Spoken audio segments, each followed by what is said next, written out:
Dear Papa Dudut, magandang araw po, ako si Georgette. Guro sa isang public school na umiibig sa isang lalaking may dinadalang malaking problema sa kanilang pamilya. Naging maayos naman ang relasyon namin ni Lino pero sa kasamaang palad ay hindi ito nagtagal dahil nakaapekto sa pagsasama namin ang alitan nila ng kanyang ama. Ganon pa man, nananatili kaming magkaibigan ni Lino hanggang sa biglang namatay ang tatay nito. Dahil doon ay bigla na lang umalis si Lino at nagpakalayo-layo nang hindi man lang nagpapaalam sa akin. Naghintay ako para sa kanyang pagbabalik, Papa Dudut. Pero taon nang lumipas ay never siyang nagparamdam sa akin. Nawala na ako ng pag-asa na magkikita ulit kami kaya nag-move on na lang ako mula sa kanya. Doon po dumating sa buhay ko ang kaibigan ni Lino na si Billy. Niligawan niya ako matapos ang chance encounter namin sa isang cafe. Dahil matagal nang mag-isa ang puso ko ay sinubukan kong magmahal ulit at sinagot ko si Billy. Noong mga panahong yon ay tuluyang ko nang nakalimutan si Lino. Naging masaya naman ako sa piling ni Billy.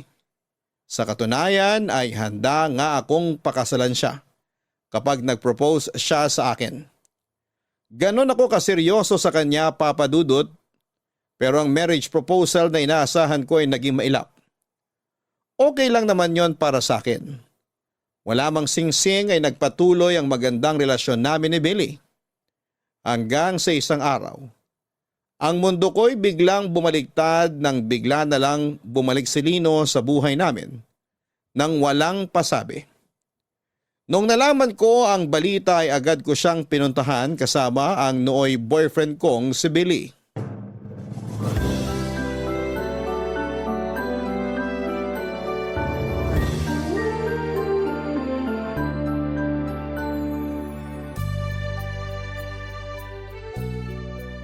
Grabe, ang laki ng pinagbago mo, Lino. Oo nga, medyo nagkalaman ka. Masarap ang pagkain sa probinsya eh. Pero alam mo, nagtatampo pa rin ako sa'yo. Sa inyong dalawa ng kuya mo. Ha? Pati kay kuya nagtatampo ka? Bakit naman? Alam pala niyang sa Tugigaraw ka nagtatago tapos hindi man lang niya sinabi sa akin. Ah, yun ba? Pasensya na. Sinabihan ko kasi siya na wag na lang muna niya ipagsabi kung nasaan ako. Tapos ikaw, hindi ka man lang nagpaalam. Nakakagigil ka. Bigla-bigla ka na lang nawala. Hindi man lang namin alam kung buhay ka pa ba o kinidnap ka na ng mga alien. Oo nga. Ang totoo niyan, hindi ko rin naman pinlano yung ginawa ko eh. Nag-long drive ako isang gabi kasi sobrang sama ng loob ko noon. Tapos naisip ko, ba't kaya hindi na lang ako umalis? Baka sakaling mawala yung nararamdaman kong sakit.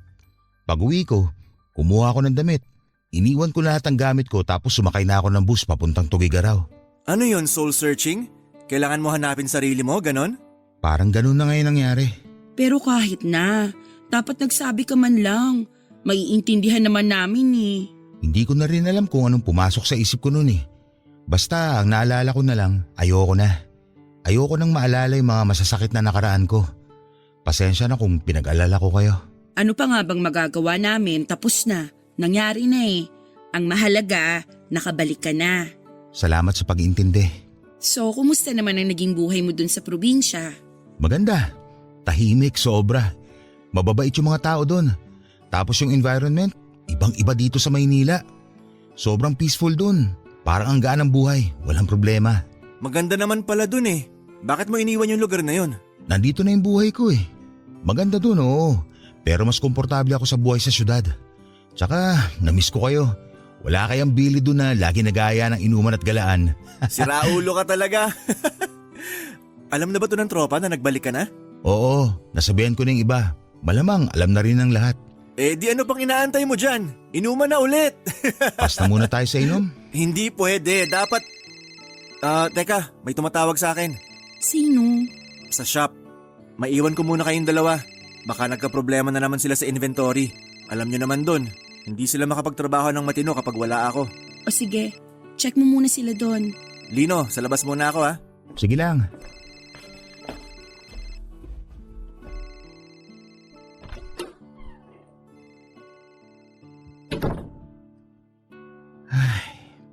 Ngayon ko lang nalaman, Close pala kayo ni Billy? Ha? Ah, tungkol pala dyan. Boyfriend ko na si Billy, Lino. Ha?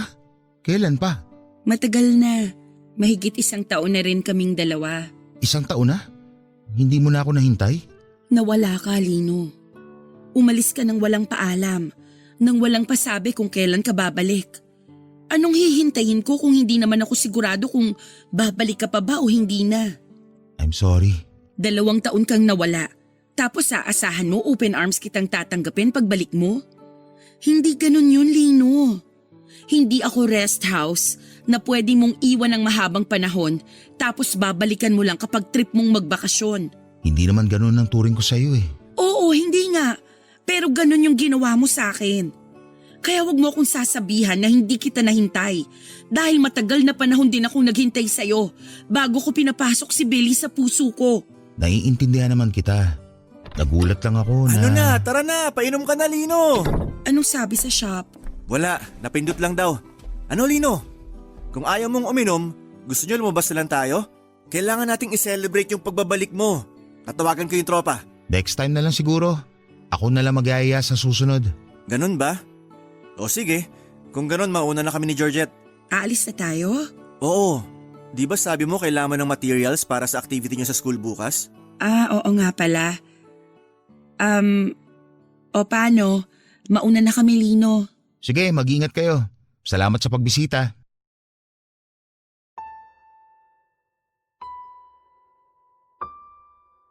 Papadudot, maayos naman ang naging pagtanggap ni Lino sa relasyon naming dalawa ni Billy.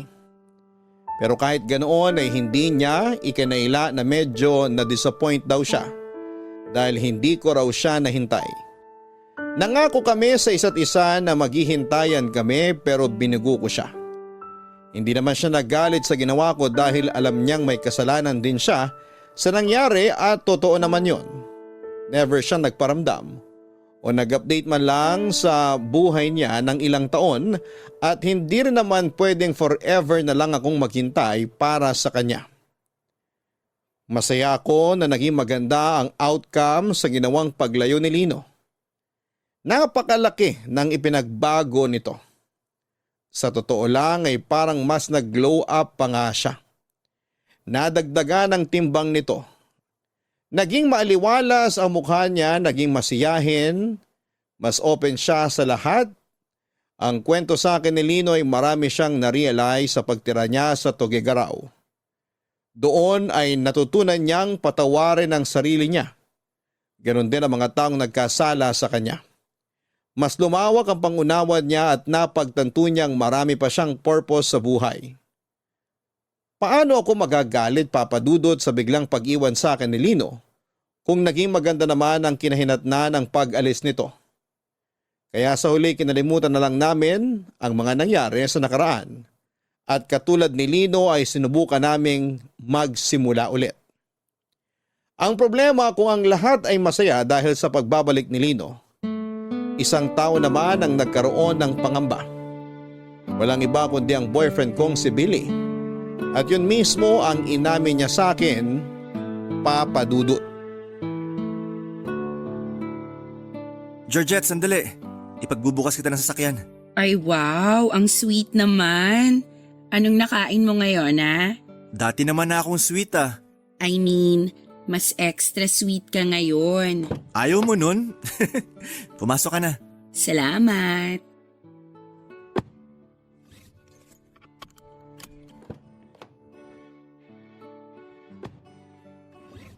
So, next stop sa mall. Ano, tara? Let's go.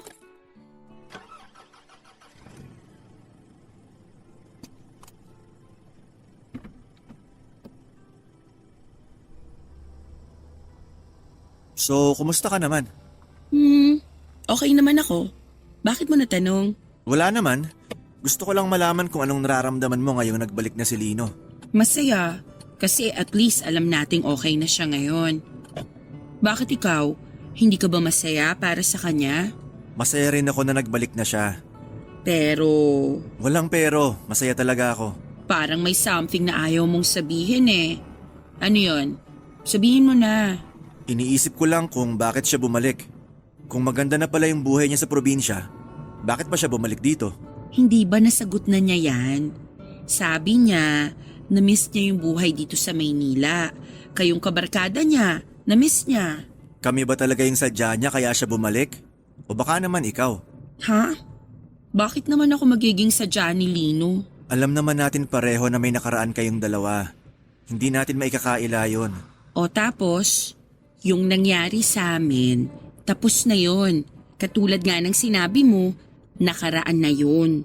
Hindi ko alam kung bakit issue yun sa'yo ngayon. Hindi naman siya issue sa akin. Napapaisip lang ako kung isa ka ba sa rason kaya niya iniwan yung buhay niya sa probinsya at bumalik siya rito. Hindi ko alam. Pero kung sakali mang isa ako sa mga rason kung bakit siya bumalik, may problema ba dun? Para sa akin meron. Ano? Ano namang magiging problema dun? Kasi baka ibig sabihin nun may inaasahan pa siya sa'yo. Gusto ka pa niyang balikan, ganon. Billy, hindi na mangyayari yun. Nasabi ko na kay Lino na ikaw na ang boyfriend ko ngayon. Malinaw na sa kanya na wala na siyang babalikan. Kung sakali bang hindi naging tayo, may chance ba na maging kayo ulit ngayong nagbalik na siya? Yung mga tanong mo, mga tanungan ng taong overthinker eh. Kailan ka pa naging overthinker? Simula nung na-realize ko na malaki ang chance na may kaagaw na pala ako sa'yo. Alam mo Billy, hindi mo na kailangan mag-overthink. Kasi wala na mga agaw sa akin. Kung ano mang namagitan sa amin ni Lino noon, tapos na yon. Sigurado ka ba? Oo naman. Natatakot lang naman ako na baka biglang bumalik yung feelings niyo sa isa't isa eh. Hindi na mangyayari yon kasi ikaw na yung mahal ko. Ikaw ang boyfriend ko. Salamat sa assurance. Huwag mo nang isipin yung mga bagay na yan kasi tinatakot mo lang sarili mo. Alam mo kung anong magandang gawin natin bago tayo bumili ng materials? Daan muna tayo sa resto. Kumain tayo ng dinner. Kasi kanina pa ako gutom eh. Mabuti pa nga. May alam akong masarap na resto malapit sa mall na pupuntahan natin. Go! Tara! Sa mga sumunod na linggo ay walang ibang ginawa si Lino kundi ang balikan ng mga kaibigan at kamag-anak na bigla na lang niyang iniwan. Lahat sila in-update niya tungkol sa buhay niya at humingi na rin ng pangunawa sa biglang pagkawala niya. Kabila noon ang paglabas ng magbabarkada dahil na-miss nila si Lino. At dahil nasa parehong barkada si Billy ay palagi rin ako naiimbitahan sa mga ganap nila noon.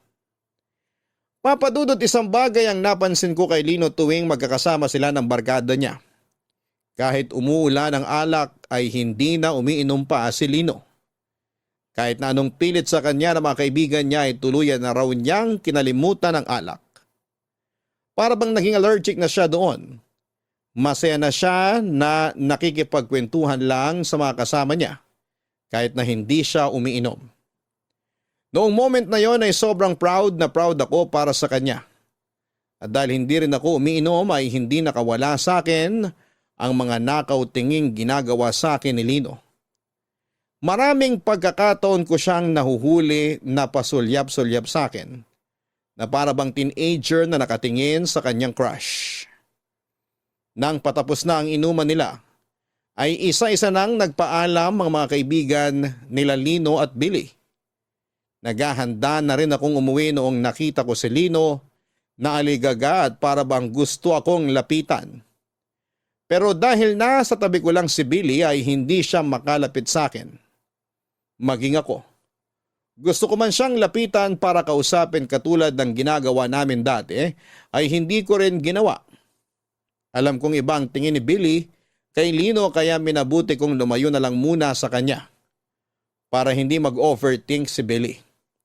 Excited man ako noon sa pagbabalik ni Lino ay kinailangan kong pigilan ang sarili ko para hindi ko masaktan si Billy nang hindi sinasadya. Sa muling pagbabalik ni Lino, dalawang bagay ang naramdaman ko, Papa Dudut. Saya at panghihinayang. Saya dahil sa wakas ay okay na siya. Wala na siyang dinadalang mabigat sa puso niya. Panghihinayang dahil hindi ko maiwasang isipin ang katanungan na kung hinintay ko ba siya, ay ano kaya ang magiging relasyon namin ngayon. Ayoko mang aminin noon pero iba pa rin ang tingin ko kay Lino. Alam kong iba pa rin ang attachment na nararamdaman ko sa kanya kahit na ilang taon na kaming nagkahiwalay. Kaya nga minsan kapag nagkayayaan ang barkada nila Lino at Billy ay minsan ay hindi na lamang ako sumasama para maiwasan ko si Lino. Alam ko kasi sa sarili ko na hindi maganda ang nararamdaman ko para sa kanya. Ganon din naman ang ginawa ni Lino na lumayo at umiiwas din sa akin bilang respeto na rin sa relasyon namin ng kaibigan niyang si Billy. Litong-lito ako noon sa nararamdaman ko. Hindi ko alam kung dahil ba sa sobrang na-miss ko lang si Lino, kaya ako nagkakaganon. O baka naman hindi pa talaga ako tuluyang nakaka-move on mula sa kanya. Masaya naman ako that time sa piling ni Billy. Masaya ako at kontento na ako sa relasyon naming dalawa. Handa na nga akong magpakasal sa kanya noon pero nang bumalik si Lino ay para bang nagbago ang tibok ng puso ko. At hindi ko gusto ang nararamdaman kong yon. Ang pagkalito ng damdamin ko ang ibinahagi ko kay Tati para masagot ang katanungan sa puso ko. Pero kung sakali sana maurong yung date ng event para naman kahit papano makapagpahinga tayo, no? Sa tingin mo? Hoy! Okay ka lang? Ha? Nakikinig ka ba sa sinasabi ko? Kanina ka pa nakatunga nga dyan sa sopas na kinakain mo ah. Ano ba yung sinabi mo? Wala. Huwag mo nang isipin yon. Sagutin mo na lang yung tanong ko, okay ka lang ba? Oo naman. Bakit naman ako hindi magiging okay? Kasi, pansin ko nito mga nakaraang araw, parang wala ka sa sarili mo. Para bang ang lalim-lalim lagi ng iniisip mo? Marami lang talaga akong iniisip ngayon. Paperworks, activities sa school, tapos malapit na exams ng mga bata. Ewan ko, sobrang crowded ng utak ko ngayon. Yun lang ba talaga? Oo, wala nang iba pa. Kasi, napansin ko rin na nagkaganyan ka simula nang bumalik na si Lino. Ha? Hindi ah. Ay nako Georgette, ako pa ba ang paglilihiman mo? Kilalang kilala na kita? Sabihin mo nga sa akin yung totoo. May kinalaman si Lino sa nangyayari sa'yo ngayon ano? Sige, sasabihin ko sa iyo ang totoo pero sa atin na lang to ha. Go! Ano ba kasing meron? Tama yung hinala mo na may kinalaman nga si Lino sa kung bakit ako nagkakaganito. Wait, sa paanong paraan? Ginugulo ka ba niya? Hindi naman pero unconsciously. Oo. Unconsciously? Paano? Oy, huwag mo sabihin may gusto ka pa rin dun sa tao. Oh my gosh, Georgette! Hindi ko naman alam na may feelings pa rin ako para sa kanya eh. Ngayon ko lang na-realize. Anong ngayon mo lang na-realize? May boyfriend ka na, no? Alam ko. Oh, tapos? Dapat wala ka ng ganyang-ganyang nararamdaman pa sa ex mo. Hindi ko nga rin alam eh. Naguguluhan na ako. Wala kang dapat ikagulo ng isip, okay? Common sense lang yan. May boyfriend ka, so mag-focus ka sa boyfriend mo. Yun naman ang ginagawa ko eh. Pero hindi pa rin siya nawawala sa isip ko. Alam mo ba yung term na limerence? Limerence? Ano naman yun? Yung obsessive infatuation na nararamdaman mo sa isang tao. Yung bigla-bigla ka nalang nagkakaroon ng desire na makasama siya. Namimiss mo siya, gusto mo siyang kasama, obsessed ka sa taong yun kahit wala naman siyang ginagawa. Limerence daw ang tawag doon eh. At talagang nag-research ka pa para lang panindigan yung nararamdaman mo, ha? Hindi ko nga alam kung ba't ako nagkakaganito eh. Kaya hinahanap ko yung sagot. O so kung limerence man yan, anong mangyayari ngayon? Hihiwalayan mo na si Billy? Siyempre hindi. Hindi ganun yun. Siguro ganito lang yung nararamdaman ko kay Lino kasi bigla siyang dumating pagkatapos ng mahabang panahon. Ay nako, Georgette. Tigilan mo na yung ginagawa mong pagdadahilan, okay? Tapos na kayo ni Lino. Si Billy na ang boyfriend mo. Kaya si Billy ang bigyan mo ng atensyon at wag si Lino. Baka mamaya niyan, makagawa ka pa dyan ng kasalanan na hindi mo gugustuhin. Hindi naman ako haabot sa ganun. Oo nga, pero yung isip at damdamin mo. Gumagawa na ng kasalanan, oh. Parang cheating na rin yan eh. May boyfriend ka, di ba? Pero ibang lalaki yung iniisip mo. Grabe ka naman. Ikaw ang grabe. Nahawa mo ako ng sakit mo, no? May ubot-supon na rin ako ngayon. Sorry na. Hindi ko naman gusto magkasakit. Sino bang gustong mapaos? Mukhang magaling ka naman na eh. Hindi pa ako magaling. Kailangan ko pang ipahinga to ng maigi. Speaking of pahinga, alam mo ikaw ang magpahinga dyan sa ginagawa mo. Tumigil ka na bago pa malaman ni Billy yan. Kawawa naman yung tao. Hindi ko mawari kung ano na nga ba ang nangyayari sa akin noon. Pilit kong inaalis si Lino sa isipan ko pero hindi siya mawala-wala sa utak ko. Kada oras, kahit habang nasa klase o kahit kumakain, ay bigla na lang siyang sumusulpot sa isip ko. At tuwing naaalala ko siya ay bigla akong nakakaramdam ng excitement. Bago matulog, pagkagising sa umaga habang naglalakad ay bigla ko na lang siyang naaalala ng walang dahilan. Nakukonsensya na nga ako noon dahil kahit kasama ko si Billy ay si Lino pa rin ang nasa isip ko. Pakiramdam ko noon ay nag-cheat ako sa boyfriend ko dahil ibang tao ang tumatakbo sa isipan ko. Hindi ko alam kung bakit dahil noong mga panahong yon ay hindi naman na kami gaanong nagkikita ni Lino dahil nga iniiwasan na namin ang isa't isa. Naging abala ako sa mga school activity at nag-focus ako sa relasyon namin ni Billy. Sobrang busy din noon si Billy sa pagpapatayo ng sarili niyang business sa tulong ng kanyang kuya. Naisip ng magkapatid na ibenta na ang bahay ng kanilang mga magulang. Pinaghatian nilang dalawa ang perang nakuha nila mula doon at yon ang ginamit ni Lino sa pagpapatayo ng business niya samantalang ginamit naman ni Edward ang pera para sa panganganak ng kanyang asawa. Noong nagkaroon ng soft opening ang food business ni Lino ay naimbitahan kami ni Billy na dumalo sa opening. At yun ang nagsilbing pagkikita naming muli matapos mag-iwasa ng ilang buwan. Nag-aalangan man ay nagpunta pa rin ako doon bilang suporta kay Lino. At para na rin hindi mahalata ni Billy na iniiwasan ko si Lino, Papa Dudut. Tati, salamat sa pagsama sa akin dito sa opening ng business ni Lino ha. Hindi ko na talaga alam kung kakayanin kong pumunta rito ng mag-isa. Ako dapat yung magpasalamat kasi makakakain ako ng libre. Libre mo naman to, di ba? Magbabayad pa ba tayo? Mukhang ililibre naman tayo ni Lino sa pagkain niya eh. Gaga, magbayad ka?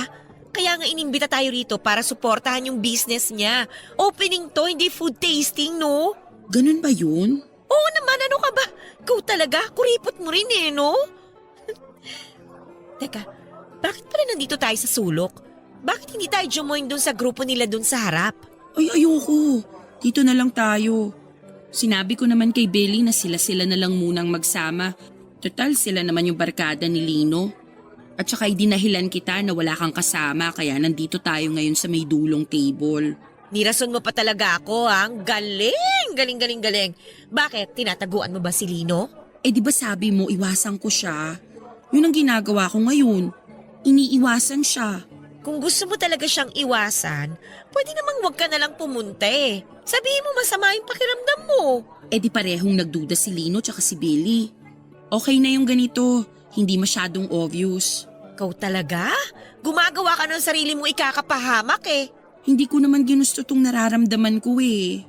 Sige nga, sabihin mo sa akin, paano mo uutusan yung feelings mo na wag nang makaramdam para sa isang tao? Bigyan mo ng maayos na logic. Sabihan mo yung utak mo na mali ang ginagawa mo. Sa tingin mo, hindi ko ginagawa yan?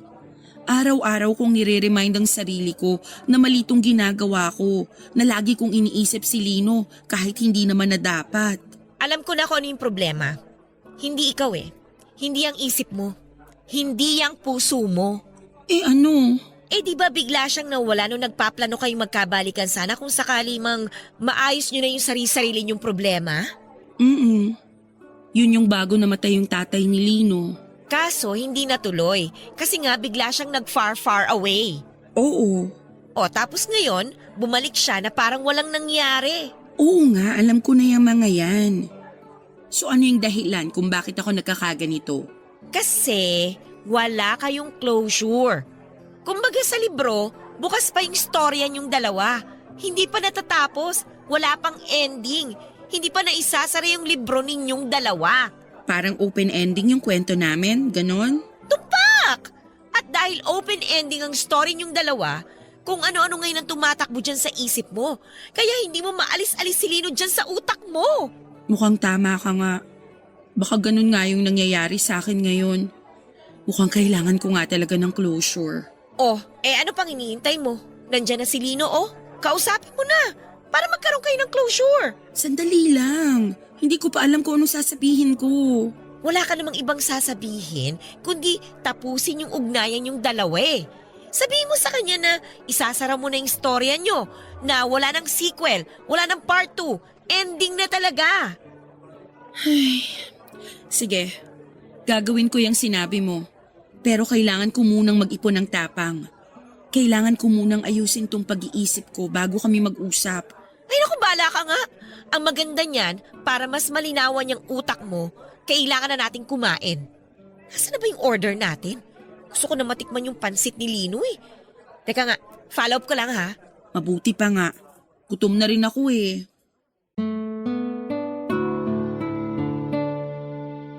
Mabuti na lang at kasama ko si Tati noong araw na yon dahil parang nagsimula ng magkaroon ng awkwardness sa pagitan namin ni Lino, lalo na tuwing magkakasama kaming tatlo nila Billy.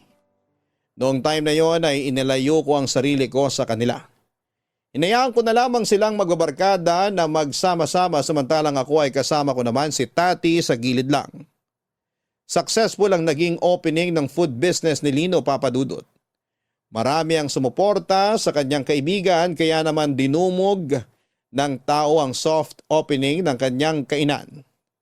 Isa sa mga naging mabili ay ang specialty nitong pansit batil patong na sikat palang pagkain sa Tugigaraw. Naisip ni Lino na dalhin ang recipe na yon sa Maynila dahil tiyak siyang kakagatin daw ito ng masa at gano'n na nga ang nangyari. Inaluan niya ng modern fusion ng naturang pagkain para maging in, hindi lang sa masa kundi pati na rin sa mga kabataan. Maliban sa pansit ay kasama rin sa menu ang ilang sikat na pagkaing Pinoy na hinaluan ng twist. Pinagsama niya ang Filipino cuisine at iba pang kultura mula sa iba't ibang Asian countries para makabuo ng bagong pagkain. Yun daw ang inaral ni Lino habang nasa Tugigaraw siya ng ilang taon. Matapos ang nangyaring opening ay nagpaiwan ng mga barkada ni Lino para sa maliit na salo-salo bilang selebrasyon na rin sa matagumpay nitong opening. Katulad ng inaasahan ay nagkaroon na naman ng inuman. Dahil kasama ko naman si Tati noong time na yon, ay nagstay din ako at nakisama sa kasiyahan. Ang hindi ko inaasahan ay yun na pala, ang gabing pinakahihintay ko. Ang gabi kung kailan magpo-propose na sa akin si Billy. Nagulat ako sa marriage proposal na ginawa ni Billy Papadudut. Masaya noong nagkwekwentuhan ng lahat, may ilang nagkakantahan sa videoke at ilang naman ay abala sa pag-inom noong biglang inagaw ni Billy ang mic mula sa kumakanta at nagsalita sa harapan naming lahat. Nagkaroon siya ng maikling speech tungkol sa kung gaano niya ako kamahal. Medyo awkward nga dahil nandun si Lino na nakikinig habang ikinikwento ni Billy sa lahat kung paano nabuo ang love story naming dalawa. Pagkatapos noon ay isang singsing ang nilabas nito mula sa kanyang bulsa at lumuhod sa harapan ko. Doon na niya tinanong kung gusto ko raw ba siyang pakasalan. Naghiyawan ang lahat at kinilig sa eksenang nakita nila. Dala ng pressure ay napasagot ako ng oo sa proposal ni Billy. Habang magkayakap ay hindi ko naiwasang mapatingin kay Lino. Habang nagpapalakpakan ng lahat ay nakita ko siyang nakatayo lang sa gilid. Pumapalakpak siya para sa amin pero kita ko sa mga mata niya ang lungkot kahit na nakangiti ang mga labi nito. Nung humupa na ang excitement ng lahat ay bumalik ang bawat isa sa dati nilang ginagawa. Sunod-sunod ang congratulatory greetings na natatanggap namin ni Billy. Nung nagkaroon ako ng time na kumawala ay nagpaalam ako kay Billy para kausapin si Lino at pumayag naman siya. Naisip ko na tama nga ang mga sinabi ni Tati. Kailangan lang namin siguro ni Lino ng closure para makalaya na kami mula sa isa't isa at yun ang ginawa ko ng gabing yun.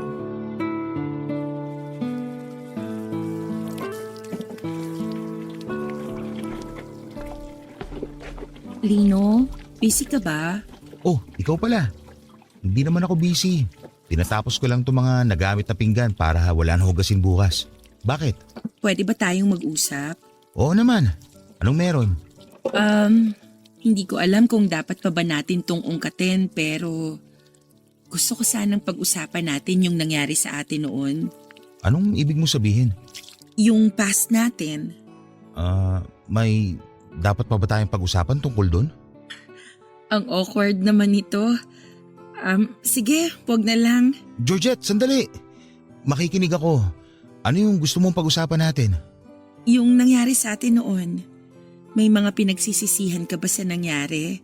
Sa naging takbo ng relasyon natin? Kung gusto mong malaman kung may pinagsisisihan ba ako sa naging takbo ng relasyon natin, ang sagot ko oo.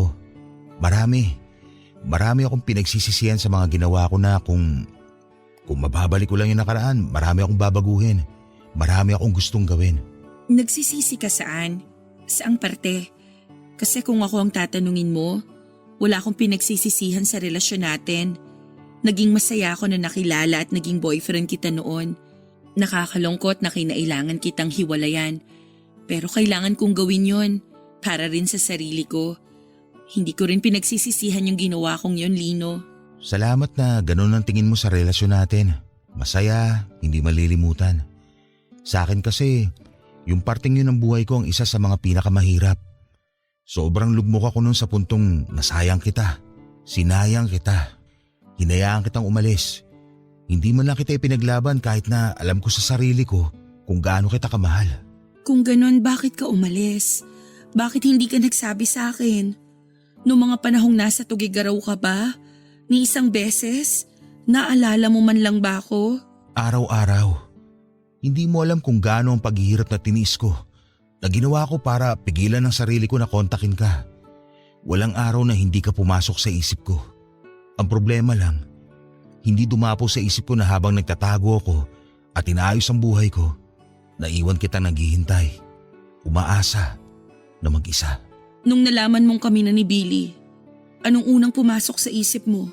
Nangyari na yung kinatatakutan ko, na nawala na yung pagmamahal mo para sa akin, na masyado na akong huli. I'm sorry kung hindi ko na panindigan yung pangako ko sa'yo na hihintayin kita. Hindi mo kailangan panindigan yon dahil hindi mo na maresponsibilidad na hintayin magbago ko. Isa sa mga natutunan ko sa relasyon natin yung hindi ko dapat binibigyan ng alalahanin yung tao minamahal ko. Kaya humihingi rin ako ng tawad sa mga responsibilidad na ibinigay ko na kung tutuusin, hindi mo naman dapat trabaho. Wala na sa akin yon. Ako naman yung nagkusa Pero sa huli, hindi ko rin naman napanindigan. Pero kalimutan na natin yon. Alam mo kung anong maganda sa sitwasyon natin ngayon? Ano? Kung ano man yung nangyari sa atin noon, tapos na yon. Pwede na natin siyang kalimutan at hayaan na lang sa nakaraan. Ang mahalaga, marami tayong natutunan sa nangyari. Ngayon, pwede na tayong magsimula ulit sa kanya-kanya nating buhay. Tama ka naman. At mukhang gano'n naman yata ang ginagawa natin ngayon, hindi ba? Oo nga, ganun nga. Anyway, congratulations pala sa business mo. Successful ang first day. Masaya ako para sa'yo, Lino. Salamat. Masaya rin ako para sa inyo ni Billy. Umasa kang susuportahan kong pagsasama niyong dalawa. Maraming salamat. Georgette, Lino, nandito lang pala kayo Kung saan-saan ko kayo hinahanap. Ano, tara na? Aalis na ba kayo? Oo, nauna na rin yung iba. Mga lasing na Ikaw, kaya mo bang magmaneho? Oo naman. Kanina pa naman ako tumigil sa pag-inom Kaya nakapagpahinga na ako. Nawala na yung amats ko. O sige, tara na. Lino, maraming salamat sa pag-invite. Walang anuman. Mag-ingat kayo pa uwi ha. Salamat, mauna na kami.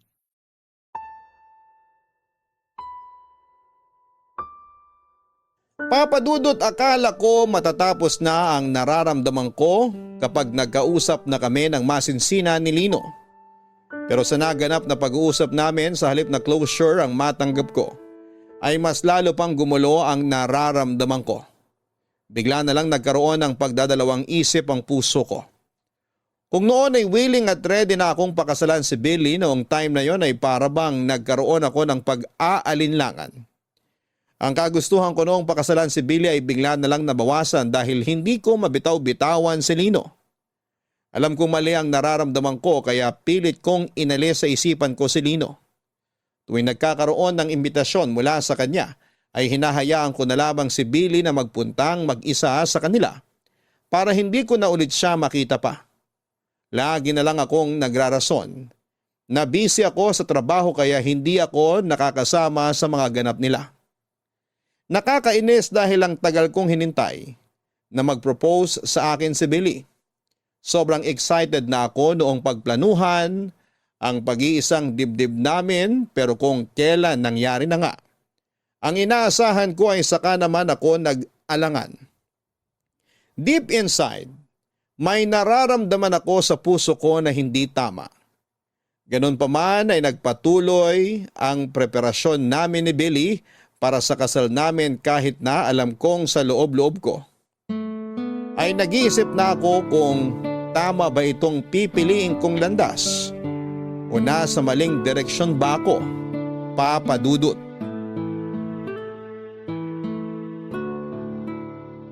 Oh, tingnan mo to. Parang maganda to. Modern rustic wedding. Pero panigurado magastos to. Vintage kaya? O normal wedding na lang? Ano nga ulit yung sabi mo nun? Di ba gusto mo ng garden wedding ba yun o beach wedding?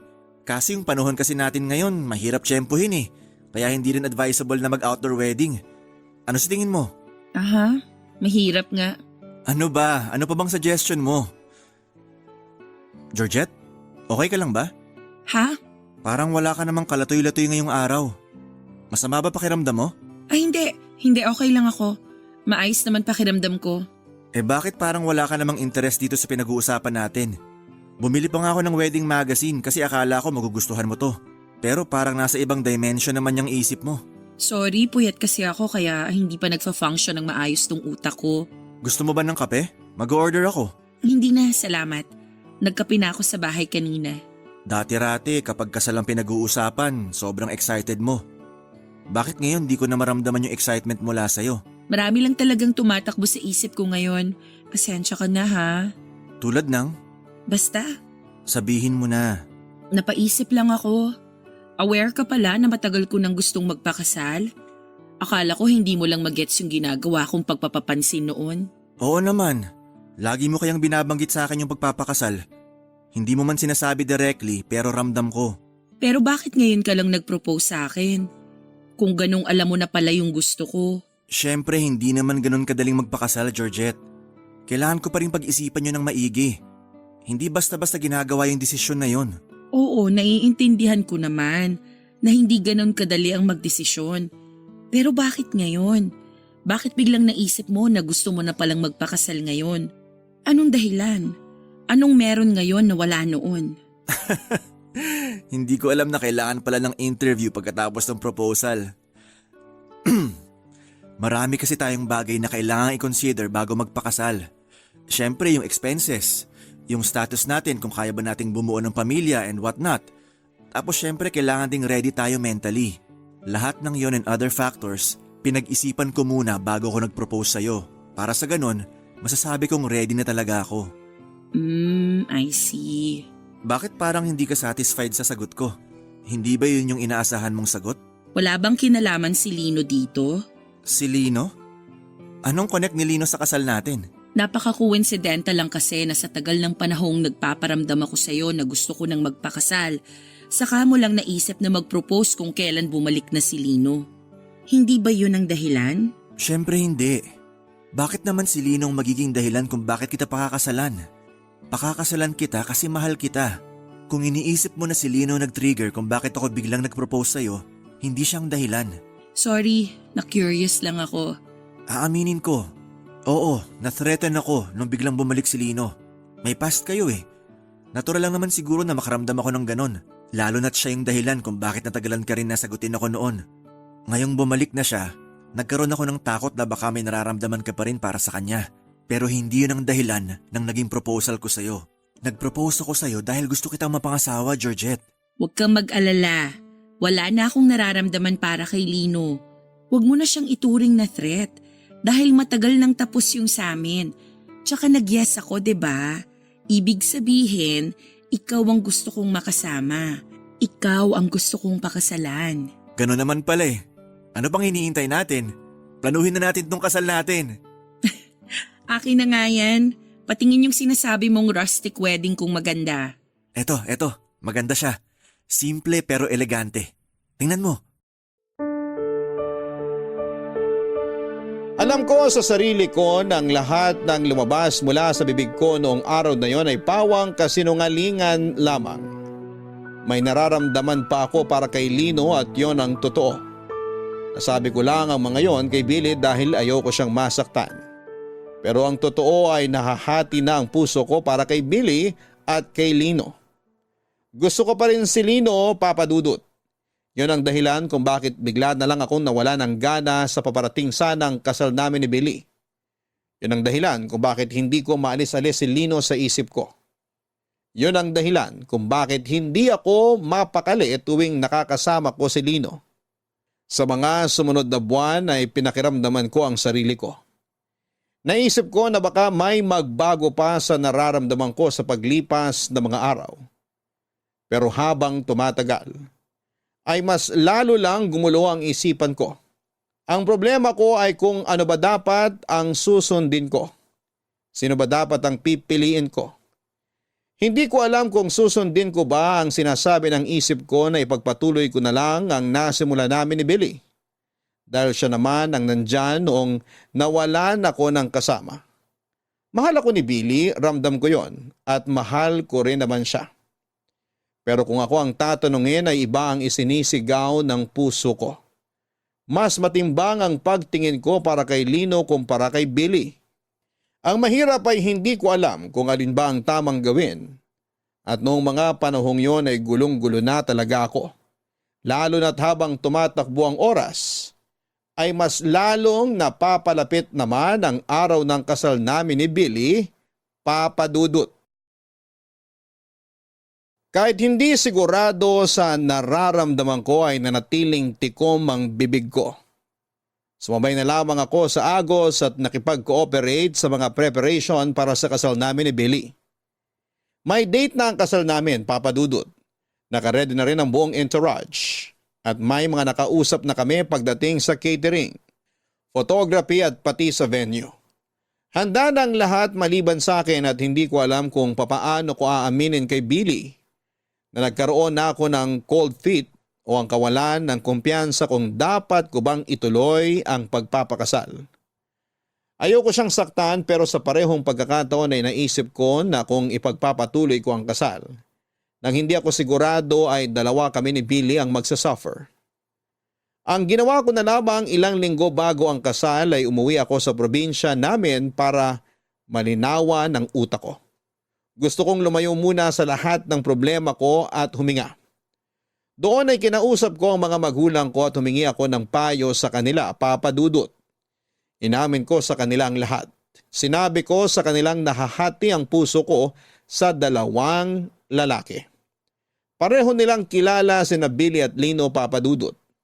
Minsan na kaming nagbakasyon sa Albay ni Lino noong magkasintahan pa lamang kami samantalang si Billy ay ipinakilala ko sa mga magulang ko noong mga panahong handa na akong mag-settle down kasama siya.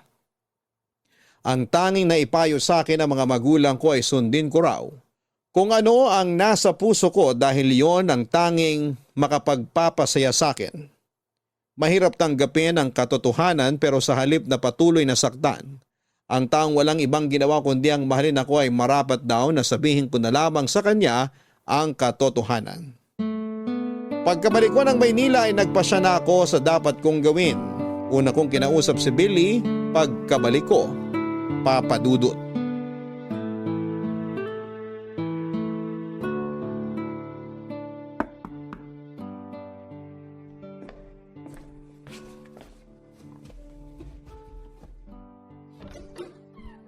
Oh, Georgette, nakauwi ka na pala? Kailan pa? Kahapon pa ako nakabalik. Kahapon pa? Bakit hindi mo man lang ako sinabihan? Kagabi pa ako tumatawag sa'yo, pero di mo sinasagot yung mga tawag ko. Marami lang akong iniisip kagabi. Sorry kung hindi ako nakapag-update. Pwede ba akong pumasok? Oo, pumasok ka. Halika.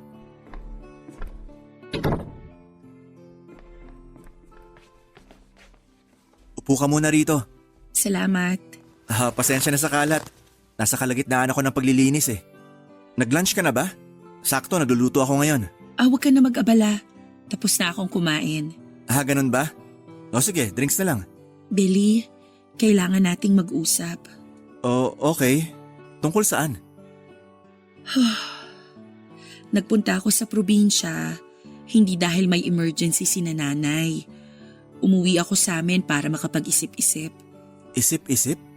Anong kailangan mong pag-isipan? Nitong mga nakaraang buwan, sobrang naguluhan yung isip ko. Hindi ko alam kung ano ba tong nararamdaman ko. Sobrang litong-lito na ako kaya umalis ako. Umuwi ako sa amin para malinawan ang isip ko. Georgette, hindi kita maintindihan. Hindi pa ako handang magpakasal, Billy. Ha? Bakit? Paanong hindi ka pa ready? Hindi ready saan? Gusto mo bang ilipat yung date ng kasal natin? Hindi yung date ng kasal ang problema. Ano? Ako yung problema. Billy, sorry pero ayoko nang magpakasal sa'yo. Bakit? Ano yung rason kung bakit ayaw mo nang ituloy yung kasal? Dahil ba to kay Lino? I'm so sorry. Sorry kung nagsinungaling ako sa'yo. Sorry kung pinaasa kita pero ang totoo, may nararamdaman pa rin ako para kay Lino. Akala ko mawawala din to kalaunan pero habang tumatagal, mas lalong lumalakas yung feelings ko para kay Lino eh. Hindi ko alam kung bakit pero yun yung totoong nararamdaman ko. Si Lino pa rin ang laman ng puso ko magpahanggang ngayon.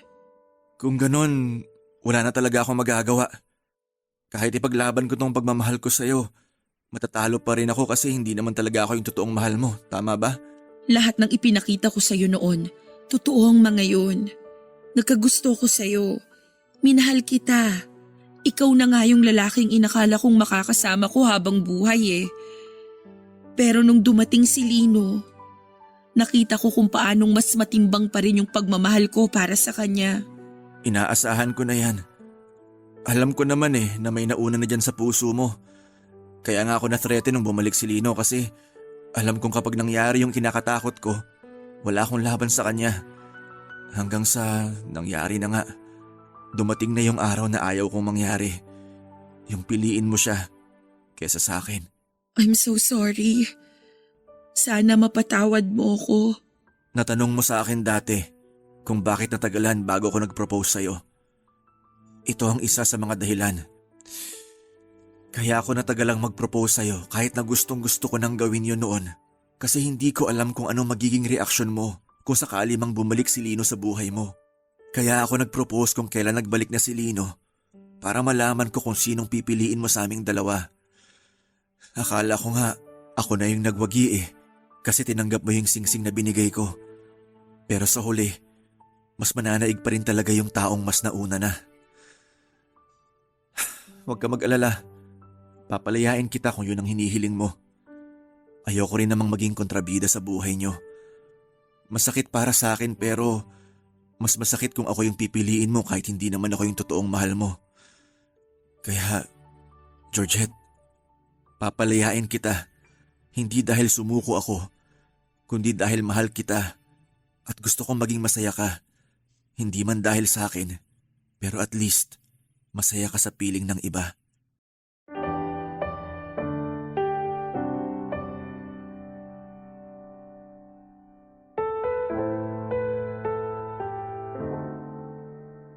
Isa na siguro sa pag-uusap namin yon ni Billy sa mga pinakamasakit na ginawa ko sa buong buhay ko. Napakabigat sa dibdib na harap-harapan kong winasak ang puso niya. Mahirap man pero yon ang nararapat kong gawin dahil noong mga panahong yon ay unti-unti nang nawawala ang intimacy na nararamdaman ko para sa kanya. Marahil ay maraming magagalit sa naging desisyon ko. Pero kung mauulit man ang araw na yon ay gagawin ko pa rin ito. Kahit na mahirap dahil yon ang nararapat.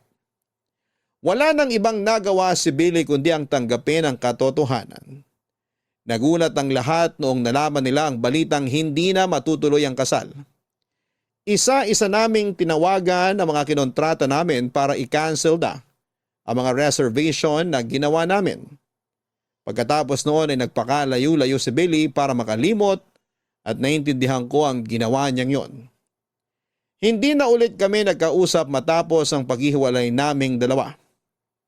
Nakakakonsensya man ang ginawa ko pero mas maganda na yon kesa itinuloy ko ang buhay na alam ko namang hindi rin magtatagal. Ilang araw din akong hindi nakipagkita sa mga kaibigan nila Billy dahil umiwas ako sa maaaring maging tanong nila.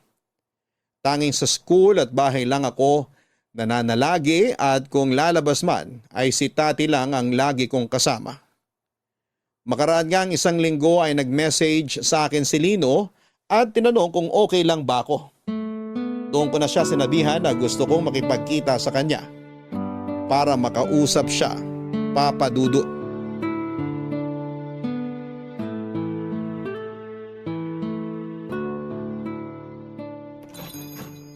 Good morning! Uy Georgette, ang aga mo naman. Kabubukas pa lang namin Maaga akong nagising. Gusto kong magpahangin kaya naisip kong dumaan na lang dito sa restaurant mo. Sakto, katatapos ko lang magluto ng breakfast. Sumabay ka na sa amin. Salamat! Kamusta ka na pala? Okay ka na ba? I mean, for sure mahirap yung nangyaring hiwalayan niyo ni Billy. Maayos naman ako ngayon. Mahirap para sa aming dalawa yung nangyari pero yun ang kailangan naming gawin para hindi na kami mas lalong mahirapan. Alam kong medyo maaga pa to para tanungin. Pero ano ba kasing nangyari? Pwede ko bang malaman yung dahilan kung bakit kayo naghiwalay? May nangyari ba? Hindi mo ba talaga alam kung bakit? Hindi. Nakausap ko si Billy pero wala siyang ibang sinabi sa akin. Kundi ako na raw ang bahala sa'yo. Alagaan daw kita. Lino, ikaw ang dahilan kung bakit ako nakipaghiwalay kay Billy. Ako? Hindi kita maintindihan. Simula noon hanggang ngayon, kahit lumayo ka pa, kahit matagal na tayong nagkahiwalay, ikaw pa rin talaga yung nasa puso ko eh. Ikaw pa rin yung gusto ko. Teka, akala ko ba tapos na tayo? Akala ko ba kailangan na natin kalimutan yung nangyari sa atin? Hindi ba sinabi mo na iwanan na lang natin sa nakaraan yun na magitan sa atin? Oo, alam ko. Sinabi ko yun kasi akala ko makakalimutan kita. Akala ko kaya kitang bitawan. Pero kahit anong pilit ko, hindi ka talaga maalis-alis sa puso ko eh.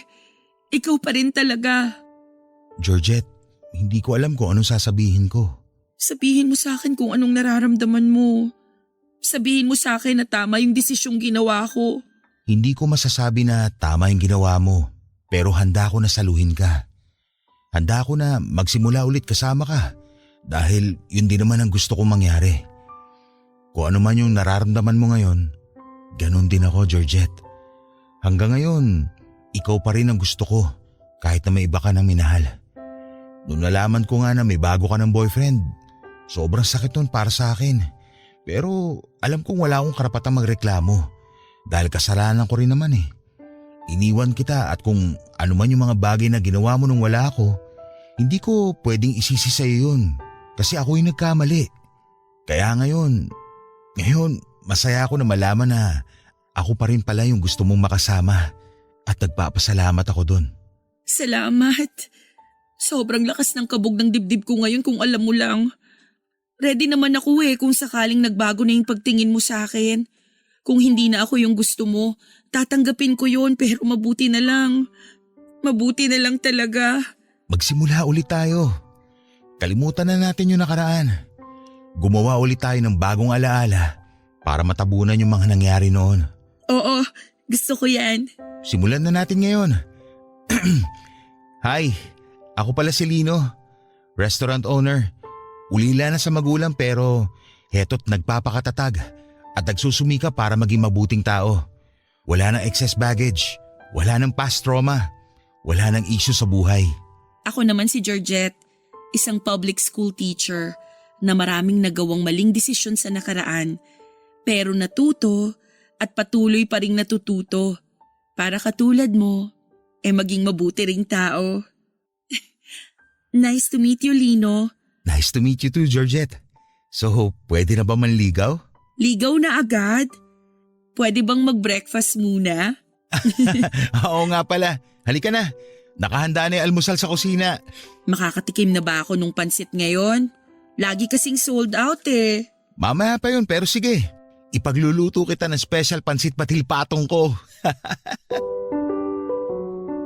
Hindi kami kaagad nagkabalikan ni Lino bilang respeto na rin kay Billy.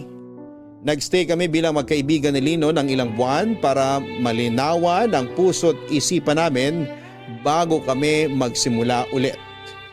Muli nanligaw sa akin si Lino at sinagot ko siya. Sa pagkakataong yun ay nagkaroon kami ng pangalawang pagkakataon para itama ang naunang relasyon namin. Natuto si Lino na iwan sa labas ng relasyon ang mga excess baggage niya.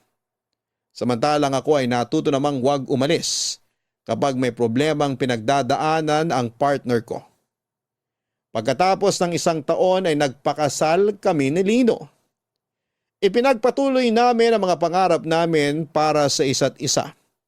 At nagsama kami para bumuo ng sariling pamilya.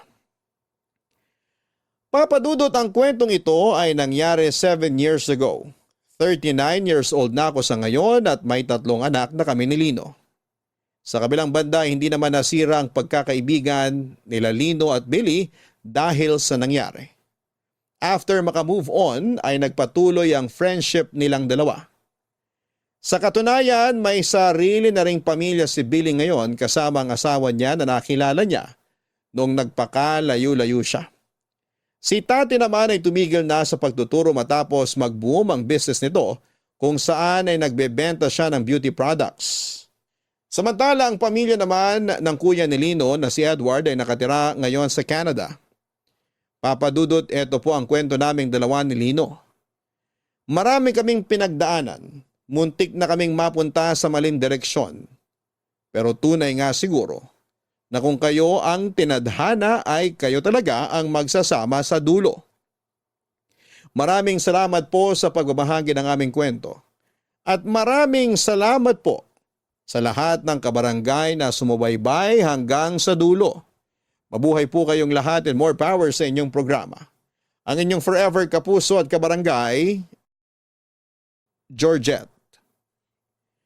Minsan, second chance lang ang kailangan natin para ipagpatuloy ang naudlot na samahan na kinailangang itigil dahil hindi pa tayo handa sa naunang pagkakataon na ibinigay sa atin. Maraming salamat, Georgette, sa iyong kwento.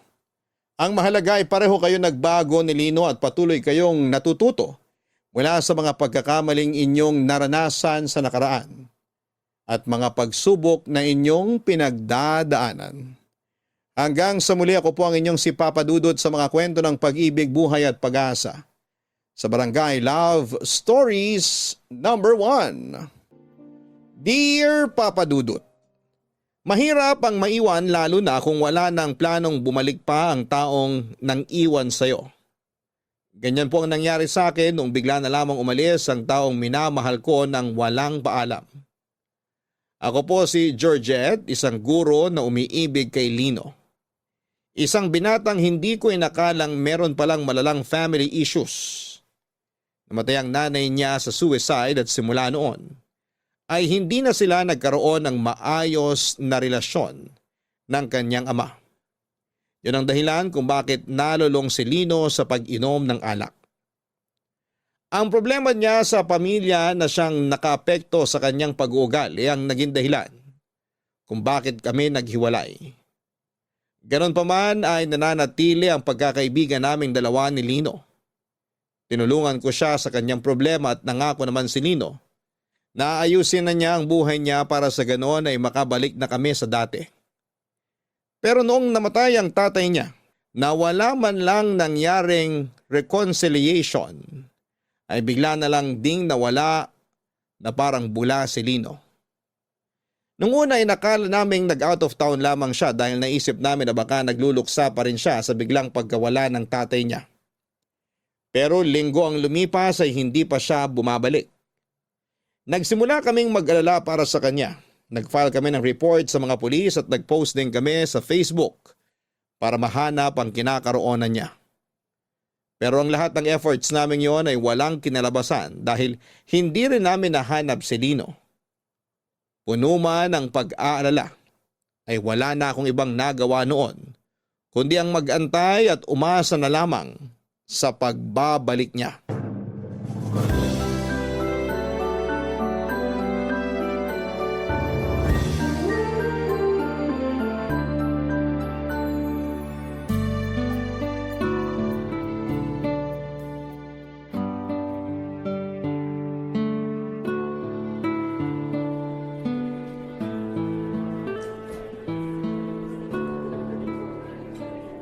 Aba, nagbabalik na pala ang bagong kasal ah. Bitin nga eh. Ilang araw lang yung leave na binigay sa akin, nakakainis. At least meron kesa naman wala. So kumusta naman ang buhay bagong kasal? Parang wala namang pinagbago. Nadagdagan lang ng singsing tong daliri ko. Yun lang. Sa bagay, matagal na nga pala kayong live-in ng mister mo kaya ganon. Pero syempre masaya kasi sa wakas, nakatali na kami sa isa't isa ng asawa ko. Congrats! Masaya ako para sa inyo. Salamat! Ikaw naman, kumusta ka na? Heto, maayos din naman ako kahit papano. Wala ka pa rin bang balita tungkol kay Lino? Wala pa nga eh. Hanggang ngayon naghihintay pa rin ako na sana kahit magparamdam man lang siya sa chat. Sabihan niya lang ako kung okay ba siya, kung nasa mabuti ba siyang kalagayan. Paano ka i-chat nun wala naman siyang social media, di ba? Alam naman niya yung cellphone number ko eh. Ano ba naman yung magpadala siya ng kahit message na, "Uy, wag mo na akong alalahanin, nasa maayos na ang kalagayan ko. Buhay pa ako, regards na lang sa iba." Kahit ganun lang, hindi yung pinag-aalala niya kami. Wala baka gusto lang siguro ng tao na mapag-isa muna. Yung malayo sa mga taong magpapaalala sa kanya sa mga bagay na masakit pa hanggang ngayon. Alam mo naman, simulat sa pool, kahit ganun yung tatay niya, mahal na mahal niya yun. Kaya siguro nung namatayan siya ng ama, naisip niyang magpakalayo-layo muna. Gets ko naman yun at okay lang yun. Kung gusto niyang lumayo, kung gusto niyang mapag-isa, kung gusto niyang magtago para magluksa, wala namang kaso sa akin yun eh.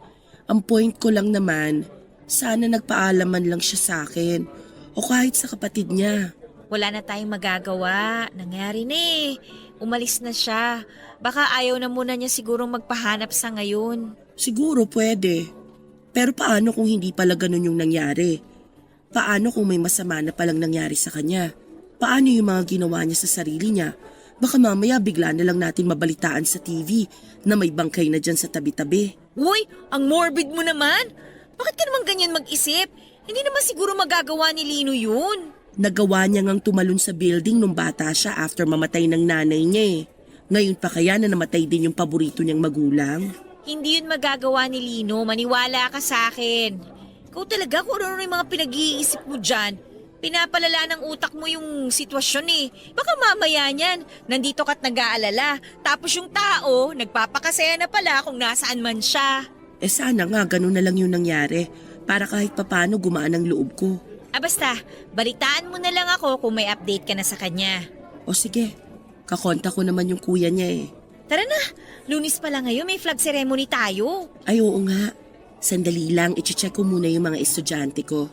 Abangan na lang kita sa quadrangle O sige, mamaya pala may itatanong ako tungkol sa LRN ng mga bata. Sige lang, tapusin muna natin yung flag ceremony tapos pag-usapan natin yan. Sa mga sumunod na buwan ay nakipagtulungan ako sa kapatid ni Lino na si Edward para mahanap ito. Pinuntahan namin ang mga kaibigan at katrabaho nito sa pagbabaka sakaling kinontak sila ni Lino sa mga nagdaang araw pero sa kasamaang palad. Ni isa sa kanila ay wala ring alam kung nasaan si Lino noong mga panahong yon. Patuloy din noon ang pakikipag-ugnayan namin sa mga otoridad para mahanap si Lino. Pero maging sila ay hirap makahanap ng lead. Kahit unreachable ay lagi ko siyang tinatawagan sa number niya. Halos araw-araw rin akong nagpo-post noon ng picture ni Lino sa Facebook. Umaasa na may nakakita sa kanya at magsabi kung saan ang kinakaroonan niya. Hanggang sa isang araw ay isang babae ang kumontak sa akin sa Facebook. Isang picture ang pinadala niya sa akin. Picture yon ng lalaking palaboy-laboy sa Batangas. Nabuhayan ako ng loob. Dahil kamukhang-kamukha ni Lino ang nasa litrato, Papa Dudut. Noong nalaman ni Edward ang tungkol sa message ay agad kaming nagpunta sa Batangas para hanapin ang babaeng nakakita kay Lino. Pinuntahan namin ang palaboy na nakapwesto noon sa isang public market. Pero noong nakita na namin ito ng personal ay hindi siya si Lino. Bagkos ay kahawig lamang niya ito. Dumaan pa ang mga buwan ay unti-unti na kami noong nawawala ng pag-asa na mahanap pa si Lino. Ang last resort lang na tanging naisip ni Edward ay ang magpunta sa Tuguegarao na siyang probinsya ng kanilang ina para doon i-check si Lino, Papa Dudut. Ano palang sadya mo? Bakit ka na pa rito? Galing ako sa bahay nila tati. Since malapit ka lang naman, naisip kong dumaan. Bakit parang paus ka pa rin hanggang ngayon? Ang tagal na niya na. Oo nga eh. Medyo kinakabahan nga ako sa totoo lang. Kaya pina-check up ko na. Ano raw ang sabi? Sa stress daw. Kaya ang bilis bumagsak ng immune system ko. Kaya lagi akong may ubo at inaatake ng allergy ko. Kakaisip mo siguro kay Lino yan. Siguro nga. Ang totoo. Kaya rin ako napadaan kasi makikibalita sana ako sa'yo. Ay, wala pa siyang paramdam eh. Cannot be reached pa rin yung phone niya. Ganun ba? Mag-4 na buwan na siyang nawawala. Hindi ka ba nag-aalala? Siyempre nag-aalala ako para sa kapatid ko. Pero anong magagawa ng pag-aalala natin? Wala naman tayong lead. Pati nga mga pulis, hindi rin alam kung paano siya hahanapin eh. Eh yung mga kaibigan kaya niya, wala rin silang balita? Wala rin siguro. Sinabihan ko naman sila na abisuhan agad ako sakali magparamdam sa kanila si Lino. Ay, naku Lino, nasa ang lupalop ka na ba ng mundo? Next week pupunta ako ng Tuguegarao. Susubukan ko siyang hanapin doon. Hindi ba sabi ng mga kamag-anak ninyo na nandun, wala naman dun si Lino? Oo, yun ang sabi nila. Pero malay natin, baka hindi lang din nagpapakita si Lino sa kanila. Kaya hindi sila aware na nandun pala siya. Oo nga no. Yun na lang kasi yung naiisip kong lugar na pwedeng puntahan ni Lino eh. Paano kung wala talaga siya dun? Kung wala siya dun, hindi ko na alam. Baka siguro tanggapin ko na lang na ayaw na talaga niya magpakita sa atin. Ano ba kasing pumasok sa isip ng taong yun? Bakit bigla siyang nag-alsa balutan? Nakakainis? Masyado niya sigurong dinamdam yung pagkawala ni Papa. Ganun yun eh. Masyado siyang sensitive. Sa aming dalawa siya yung pinaka-emosyonal. Pareho sila ni Mama. Mas nananaig yung damdamin kesa sa pag-iisip. Napansin ko nga kung gaano katigas yung puso ng papa niyo pagdating sa kanya. Ganon naman kalambot ang puso ni Lino. Ang problema kasi niya, madali siyang mapanghinaan ng loob. Yung tipong kahit hindi naman siya yung kaaway pero kapag may mahal siya sa buhay na nag-aaway, maging siya nasasaktan. Kaya nga naiintindihan ko yung ginawa niya noon eh. Nagawa niya lang na magsumbong sa mama namin kasi nasasaktan siya na nagloloko pala si Papa. Pero nakwento niya sa akin na nagalit ka rin sa kanya noon. Oo, may time na sinisi ko siya. Bata pa ako noon eh. Hindi pa ako ganun ka-mature mag-isip. Nawalan din ako ng ina eh kaya naghanap ako ng masisisi. Si Lino yung sinisi ni Papa kaya si Lino na rin yung sinisi ko. Hindi ko ma-imagine kung anong nararamdaman ni Lino noong mga panahong yon. Nawala na siya ng nanay, galit pa sa kanya yung tatay at kapatid niya. Isa yon sa mga pinagsisisihan ko. Kaya siguro naging ganun siya kasi nawalan siya ng kakampi. Yung kaisa-isang kapatid niya na dapat matatakbuhan niya, nagalit din sa kanya. Pero bumawi ka naman eh. Nakita ko naman na hanggang ngayon, isa ka sa mga hinahangaan ng kapatid mo. Nakabawi nga ako pero huli na. Naisip ko nga, kung sana hindi ko tinalikuran si Lino nung bata pa kami, baka siguro hindi ganito yung klase ng buhay niya eh. Wala na tayong magagawa sa nangyari na. Kahit naman malaman mo ang sagot dyan, wala pa ring magbabago eh. Ang gawin na lang natin ngayon, hanapin si Lino para masiguro nating nasa mabuting kalagayan siya. Yan na nga mismo ang ginagawa ko. Nakalive na ako sa trabaho ngayon. Sana nga tama yung hinala ko na nasa Tuguegarao siya. Sana nga, Balitaan mo na lang ako. Oo naman, babalitaan kita agad. Mauna na ako. O paano? Mag-iingat ka pa uwi ah. Salamat.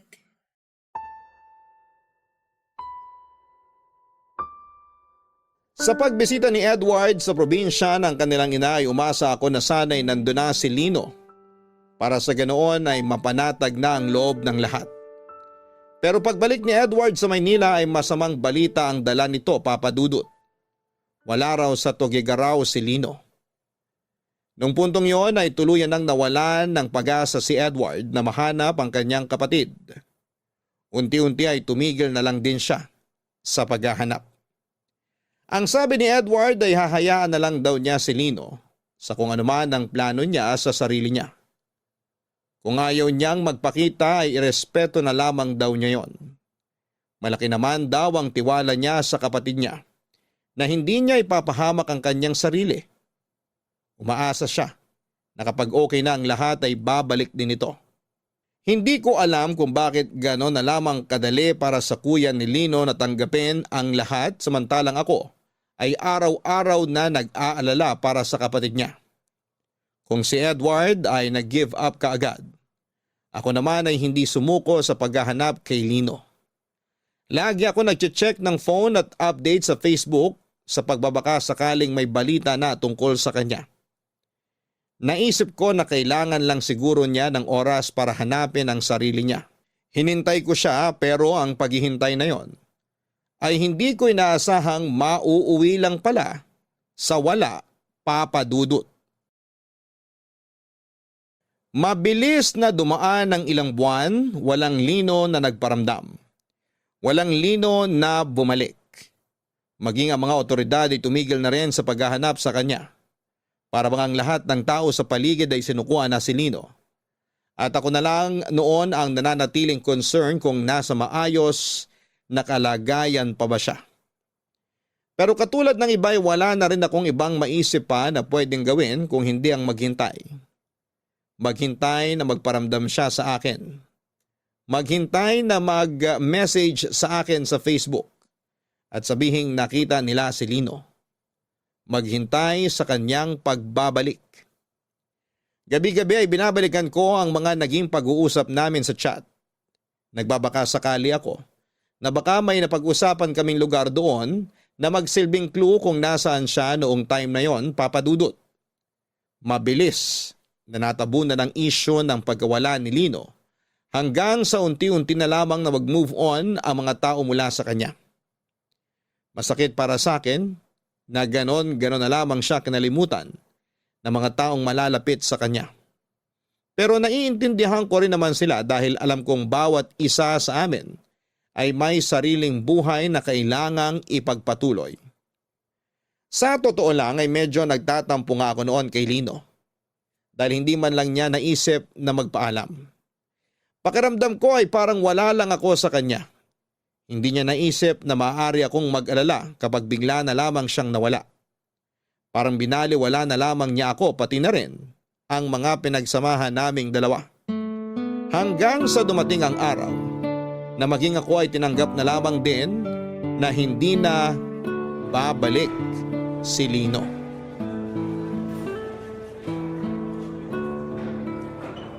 Georgette! Halika rito! Sandali, nandyan na. Wala bang nakaupo rito? Wala. Halika, umupo ka na dyan.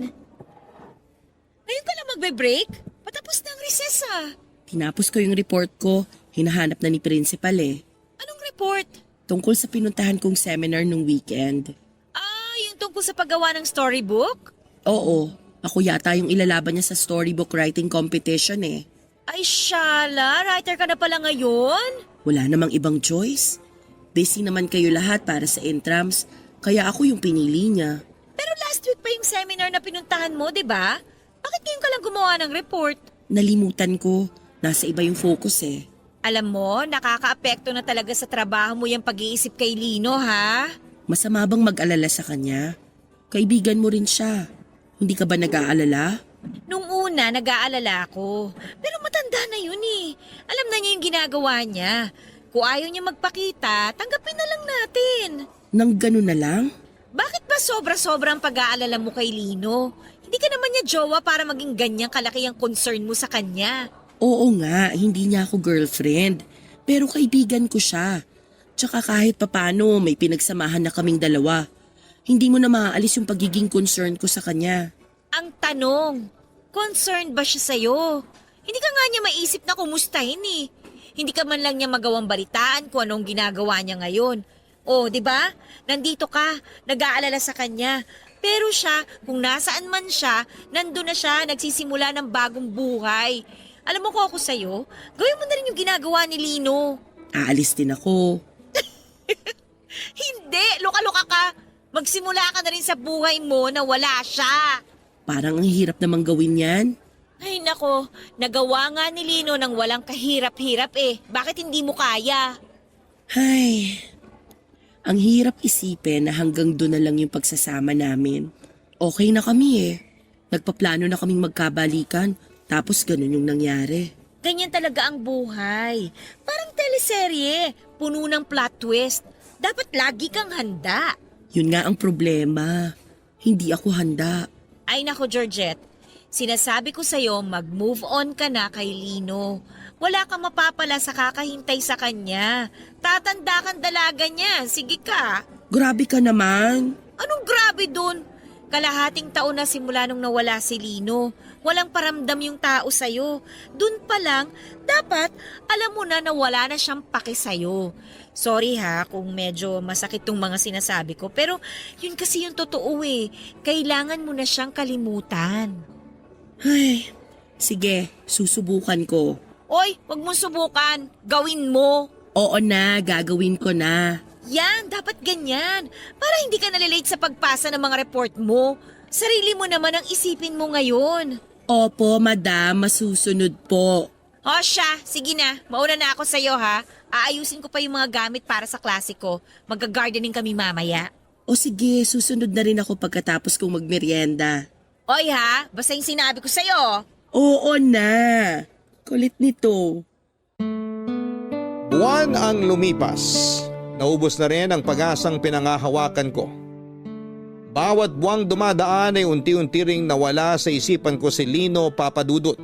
Siguro ay ganun talaga kapag wala na ang tao sa buhay mo. Makakalimutan at makakalimutan mo rin sila. Hanggang sa 1 taon ang lumipas simula nang nawala si Lino, tuluyan ko nang tinanggap na hindi na siya babalik. Na hindi na ako parte ng kanyang buhay.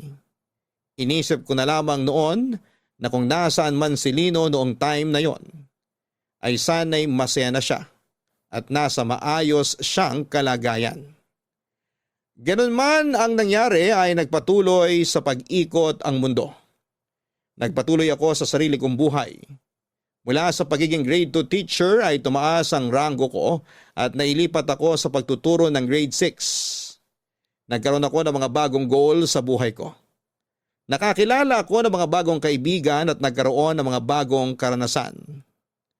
Kahit papaano ay naging instrumento ang pakikipag-ugnayan ko sa mga pupils ko para makalimot sa nakaraan. Sila ang pumawi sa pagkalumbay ko. Unti-unti ay nagawa ko ring umusad sa buhay kahit wala na si Lino sa tabi ko. Hindi rin naman nagtagal, isang bagong kaibigan din ang pumasok sa buhay ko. Siya po si Billy na isa sa mga kaibigan ni Lino na minsan ko na rin pong nakasama noong magkasintahan pa lamang kaming dalawa. Aksidente kaming nagkatagpo noon sa isang coffee shop matapos ang mahabang panahong walang komunikasyon.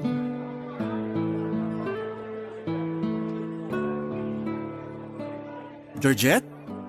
Uy, ikaw nga! Kamusta ka na? Billy, hindi mo na ako naalala? Yes, Billy. Iba kasi yung tawag sa'yo ni Lino eh. Oo, B-boy tawag nila sa akin, short for Billy Boy. Pero Billy na lang itawag mo sa akin. May kasama ka ba? Pwede bang umupo? Oh, sure. Sure, maupo ka. Wala akong kasama. Salamat. So, bakit ka naman mag-isa rito? Nagpapahangin lang. Walang klase eh, kaya naisip kong lumabas naman. I see. Nakakatampo ah. Hindi mo na pala ako maalala. Ilang beses na tayo nagkasama noon nila Lino. Naalala kita pero sa mukha lang. Sorry, nalimutan ko yung pangalan mo. Makakalimutin na ako eh. Dami kasing kaibigan ni Lino. Actually, hindi ko na rin maalala yung mga pangalan ng iba. Okay lang. Tagal na nating di nagkita. Ano nang balita sa'yo? Okay lang naman ako. Nakakasurvive naman sa hamon ng buhay kahit papano. Mabuti naman. Si Lino, may update ka na ba sa kanya? Wala pa hanggang ngayon. Hindi pa rin siya nagpaparamdam. Sus, yung taong yun talaga. Huwag ka mag-alala. Babalik din yun one of these days. Sana nga. Teacher ka pa rin ba dun sa public school na nabanggit mo dati? Oo, dun pa rin ako. Nakakatuwa naman. Bakit mo naman naisipang maging teacher? Hirap ng trabaho na yan ah. Retired teacher din kasi yung nanay ko. Isa siya sa mga inspirasyon ko sa buhay. Hangang-hanga nga ako sa kanya eh. Teacher ko rin kasi siya ng grade 5 ako. The way na magturo siya, sobrang na-impress ako. Kaya naisip ko na balang araw, magiging teacher din ako. Kaya pala, nasa dugo nyo rin pala. Oo, at saka napaka-fulfilling kayang maging teacher. Oo, mahirap siya. Pero yung paghihirap na yon tsaka pagod, magiging worth it kapag nakita mo na yung mga batang natuturuan mo na successful na ngayon. Isa yun sa mga bagay na hindi na mawawala sa buhay ng isang teacher. Maging parte sa buhay ng bawat batang nangangarap. Ang lalim naman ng pinanghuhugutan mo. Nahiya tuloy yung trabaho ko. Ano nga pala ulit yung work mo? Ako ang nagmamanage sa family business namin. Ah, oo, yung lumber something? Oo, producer kami ng mga tabla na ginagamit sa pagpapatayo ng mga bahay. Ang galing! Pangarap ko rin yan eh, yung mag-business. Talaga? Anong business naman ang gusto mong gawin? Kahit ano, yung magtatagal, kahit ilang henerasyon na ang lumipas. Gusto ko kasi na balang araw, may maipapamana rin ako sa mga anak ko. Sure naman ako na matutupad mo rin yan balang araw. Nasa sa atin lang din kasi kung paano natin bubuuin yung future ng mga susunod sa bloodline natin. Kaya mabuti na hanggat maaga pa, pinag-iisipan mo na yung mga ganyang bagay. Sabi nga ng kaibigan ko, maraming plot twist ang buhay, kaya dapat talaga paghandaan. Uy, magandang quote yan ha. Pwedeng ilagay sa sticker. Totoo din naman kasi, minsan bigla-bigla na lang tayong babagsakan ng kung ano-anong pagsubok sa buhay. Mahirap kung mag-isa ka lang nahaharap sa mga problemang yun. Pero di ba sabi nga nila, wala namang problemang ibibigay sa atin na hindi natin kayang lampasan? Oo, tama. Nalalampasan naman natin yung mga problemang yun. Pero minsan, marami tayong naisasakripisyo. Wala eh. Hindi ka magkakaroon ng progress sa buhay kung wala kang sacrifices na gagawin. Nakakalungkot pero totoo yan. Anyway, mauna na ako sa iyo ha. Dumaan lang talaga ako rito para bumili ng kape. O sige, sige. Nice to see you again. Chat-chat na lang? Oo, mag-iingat ka.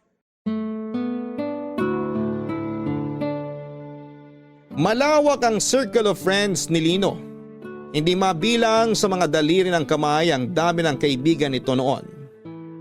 Ang ilan sa kanila ay nakilala ko noong naging boyfriend ko si Lino.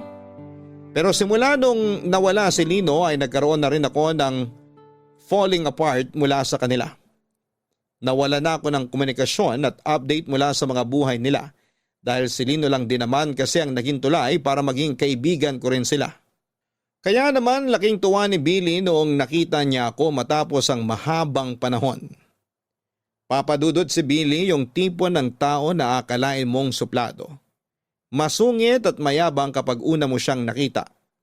Pagkakita mo pa lamang kasi sa kanya ay parang lagi siyang mapapaaway dahil na rin sa mga tattoo nito sa katawan. Hindi naman po sa nagiging stereotype ako pero tad-tad kasi ng tattoo ang buong katawan ni Billy. May arm sleeve tattoo siya sa kanang braso niya na inspired sa mga tribal tattoos. Sa kaliwa naman ay may malaking mukha ng anghel na nakatatak sa biceps nito. Sumisilip din ang eagle wings tattoo nito sa kanyang likuran.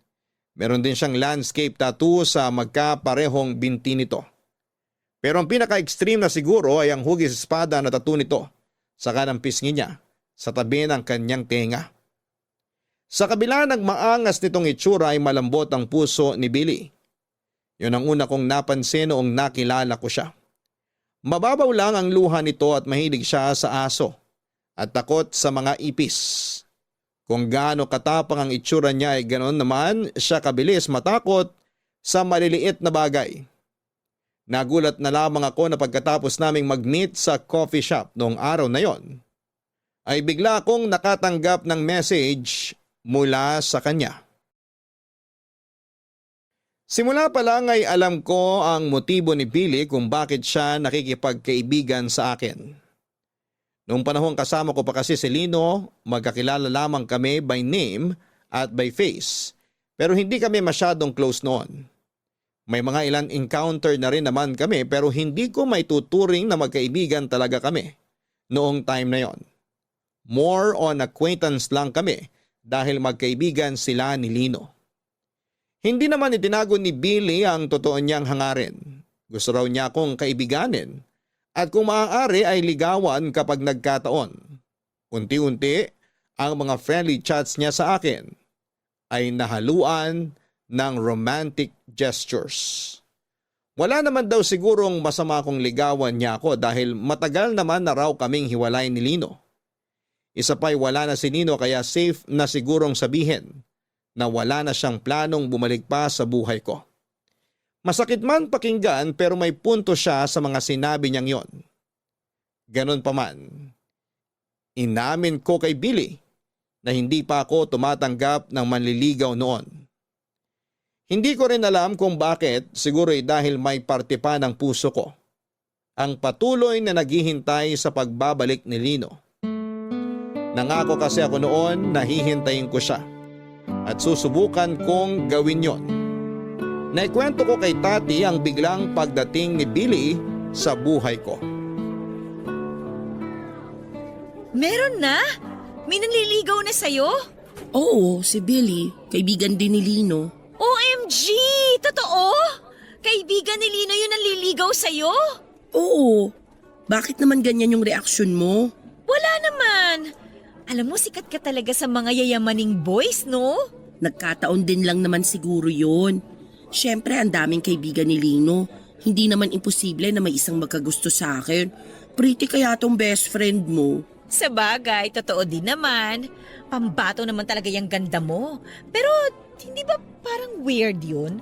Kaibigan ng ex mo yung nanliligaw sa'yo? Hindi ba parang may bro code eme-eme sila na bawal ligawan yung mga ex ng tropa? Malay ko, hindi naman ako lalaki eh. Hindi, meron din ganun sa ating mga babae, di ba? Off limits ang ex ng kaibigan. Wala naman sigurong masama doon. Ex naman eh, hindi naman inagaw. Pero weird pa rin. Para sa akin lang naman yun, ha? So ano ba? Describe mo naman sa akin kung anong itsura ng Billy na to. Nakita ko na ba siya? Hindi ko lang sure kung nakita na kayo. Basta tad-tad ng tattoo yung katawan niya.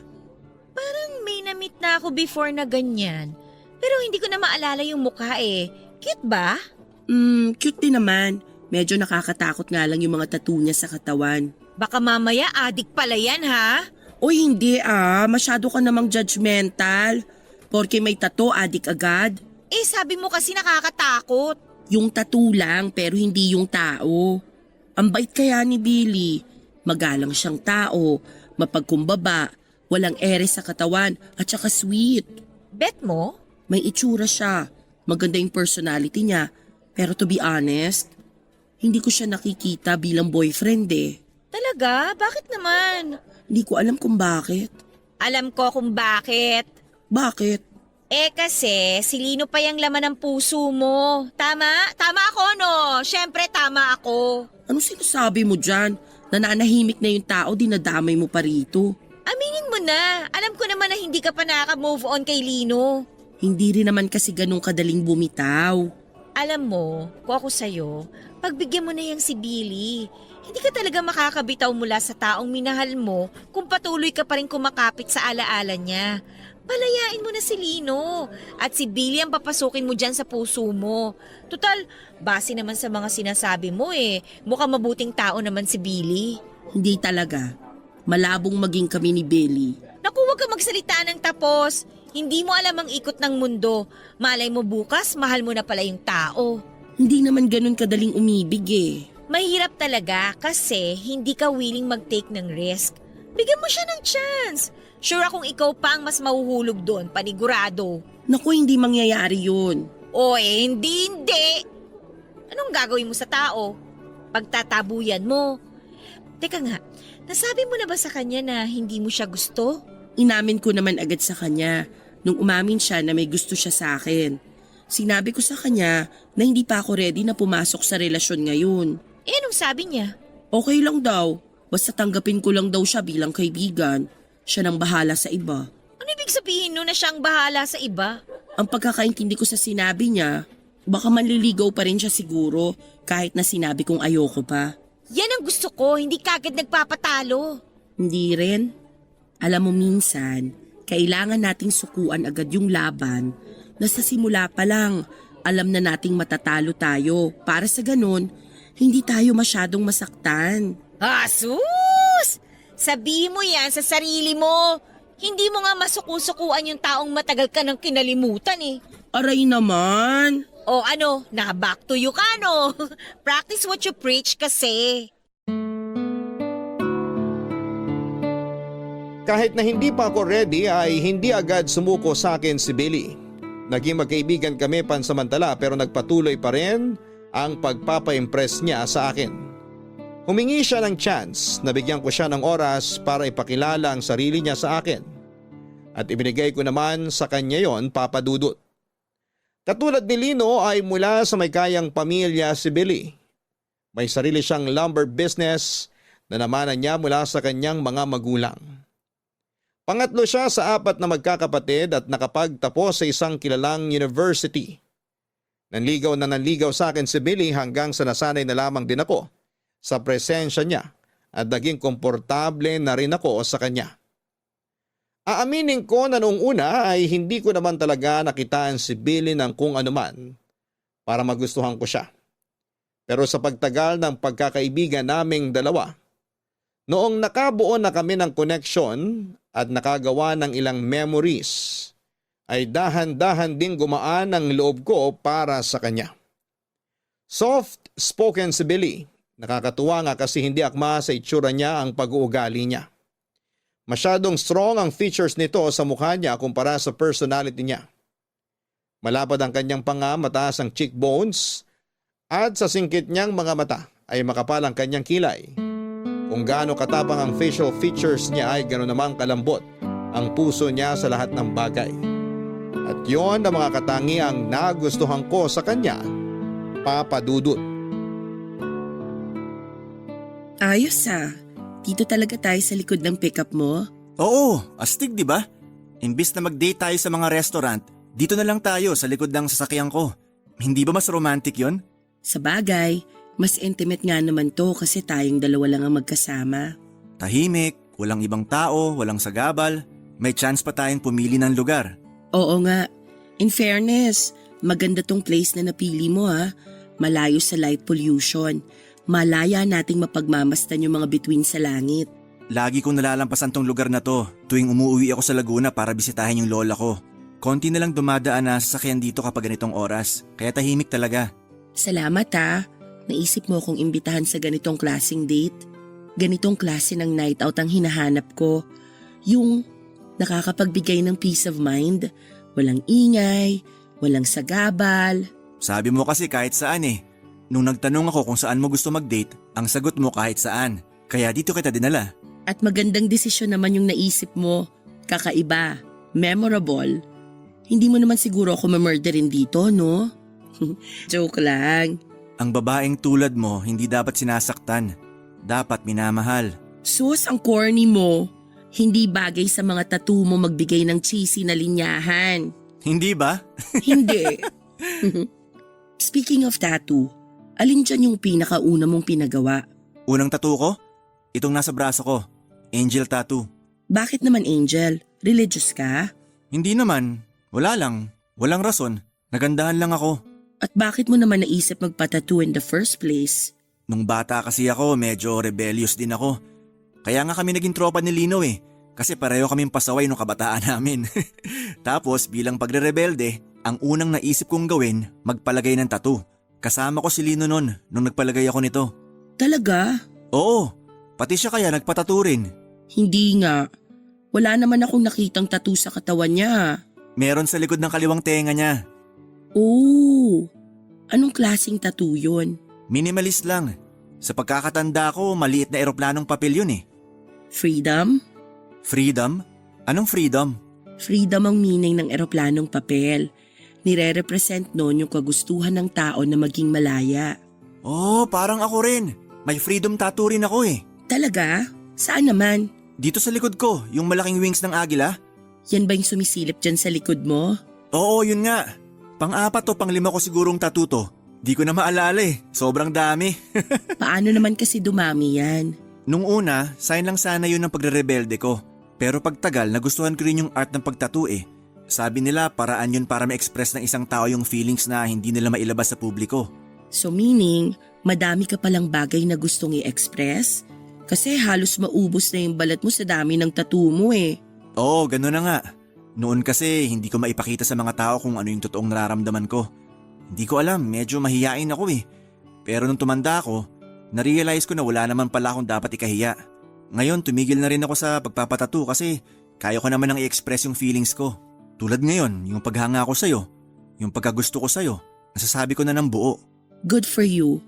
Maganda yan kasi kapag malaya mong na-express yung feelings mo, hindi ka mapapaikot ng mga tao sa paligid mo.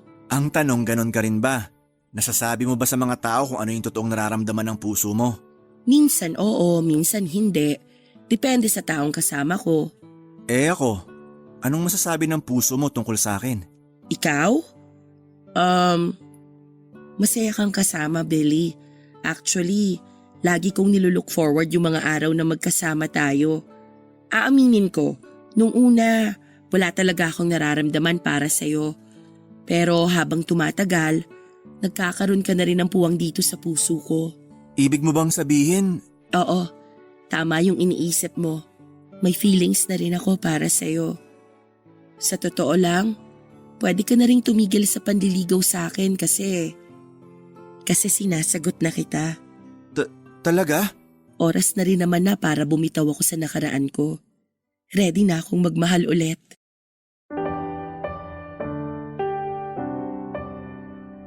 Papadudot, pinatunayan sa akin ni Billy na tama nga ang naging desisyon kong sagutin ko siya.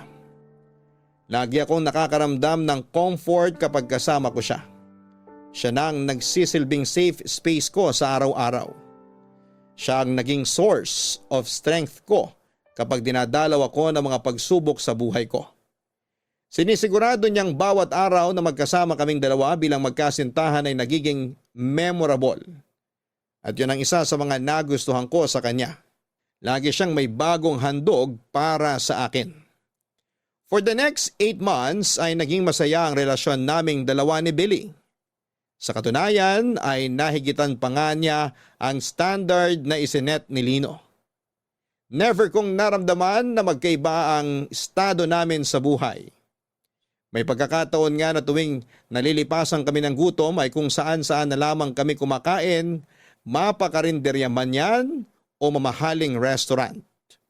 Walang kaso sa kanya kahit nasa karinderya pa kami kumain, kahit na hindi naman talaga siya kumakain sa mga ganong klase ng kainan.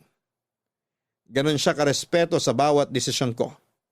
Lagi niyang binibigyan ng importansya ang pagiging equal namin sa relasyon, Papa Dudut. Papa Dudut, tuluyan na ngang nawala sa isip ko si Lino noong mga panahong yon. Masaya na ako noon sa piling ni Billy, secured na ako na kasama siya. Wala na ako ibang mahihiling pa dahil lahat ng inaasahan at maging mga hindi ko inaasahan ay naibibigay sa akin ni Billy noon. Nasa punto na nga kami ng relasyon namin na ready na ako mag-settle down. Hindi na rin kasi ako bumabata pa at alam naman nating kaming mga babae ay limited lang ang oras namin, lalo na kung gusto naming magkaanak. Kaya naman noong sumapit na sa 1 taon ng relasyon namin ni Billy, ay nagsisimula na naming pag-usapan ang tungkol sa kasal. Pakiramdam ko noon ay siya na talaga ang para sa akin. Napakarami ko na ngang plano noon para sa future naming dalawa. Kapag nag-uusap kami ni Billy tungkol sa buhay-buhay, paminsan-minsan, ay isinisingit ko ang tungkol sa pagpapakasal. Hindi ko man directly sinasabi ay para bang nagpaparamdam na ako sa kanya tungkol sa kagustuhan kong ikasal. May times nga noon na kapag may mga sikat na taong ikinakasal o kaya ay mga kakilala naming nagpapakasal, ay lagi ko itong ibinabalita kay Billy. Umaasa kasi akong makaramdam din siya na ready na ako. Kaso nga lang ay hindi makuha-kuha ni Billy ang gusto kong ipahiwatig. Noong nag-celebrate nga kami ng Valentine's Day ay biniro ko siya. Nakala ko ay singsing na ang ibibigay niyang regalo sa akin. Ganon pa man kahit anong biro at pasaring ang gawin ko. Mukhang wala pa talaga noong plano si Billy na pakasalan ako.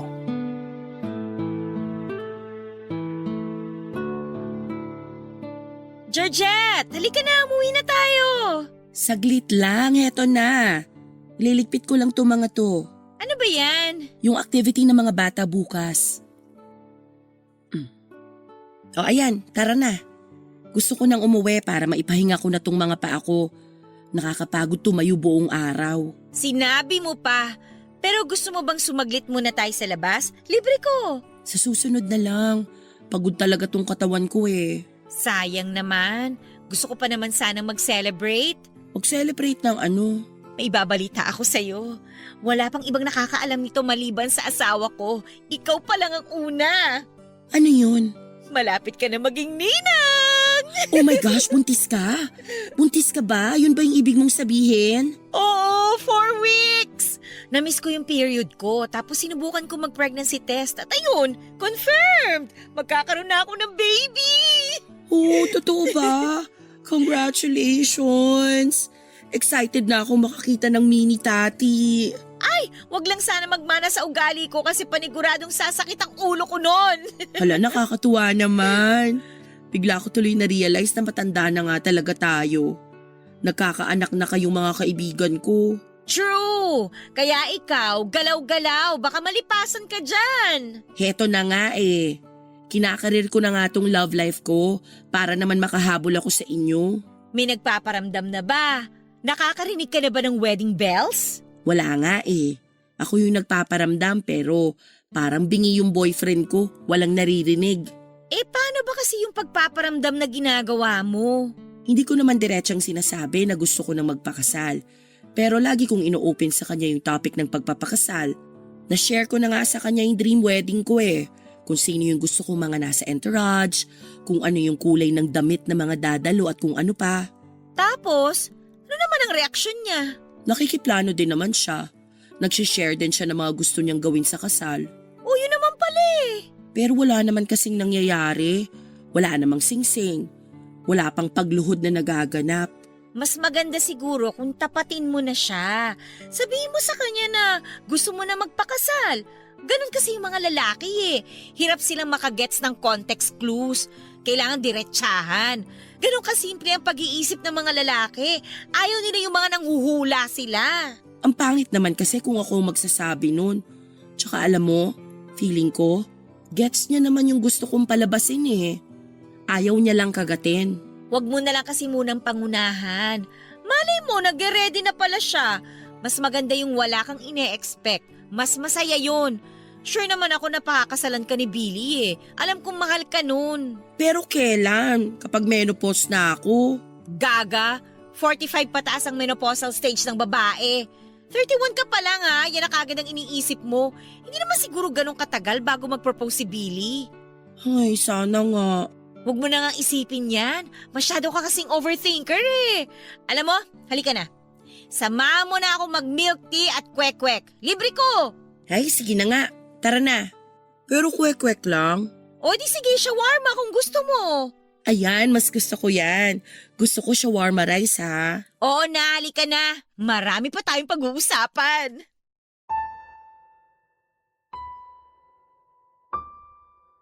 Pero lumipas pa ang ilang buwan, walang singsing na dumating, Papa Dudut. Hindi ko nga alam kung bakit nung panahong yon ay para bang nagmamadali akong ikasal. Siguro ganon ko talaga kamahal si Billy dati. Sa kabila ng kawalang interest ni Billy sa usapang kasal ay nanatili namang maayos ang relasyon naming dalawa. Kahit na mahigit 1 taon na kaming magkasama ay wala pa ring nagbabago. Parang nasa ligawan stage pa rin kami na sobrang sweet na sweet sa isa't isa. Nanatili ang pagiging caring ni Billy sa akin at dahil hindi ko naman siya mapilit na pakasalan, ako ay naghintay na lamang kung kailan siya magiging ready. Hindi rin naman pwedeng ipilit ang isang bagay lalo na kung hindi pa handa ang isang tao. Naisip ko rin na mas maganda na maging surprise ang gagawin niyang proposal sa akin. Umasa na lamang ako na baka sa araw na hindi ko inaasahan ay doon siya mag-propose, Papa Dudut. Ang ginawa ko na lang ay naging maayos at supportive na girlfriend ako para kay Billy. Hanggang sa kalagitnaan ng masayang pagsasama namin ni Billy ay isang hindi inaasahang balitang natanggap namin. Naghahanda na ako noon para sa pagpasok ko sa school nung nakatanggap ako ng tawag mula sa kapatid ni Lino na si Edward. Kinabahan ako dahil matagal na kaming hindi nakapag-usap ni Edward at ang tawag niyang yon ay maaaring isa lang ang ibig sabihin. Maaaring nagbalik na si Lino.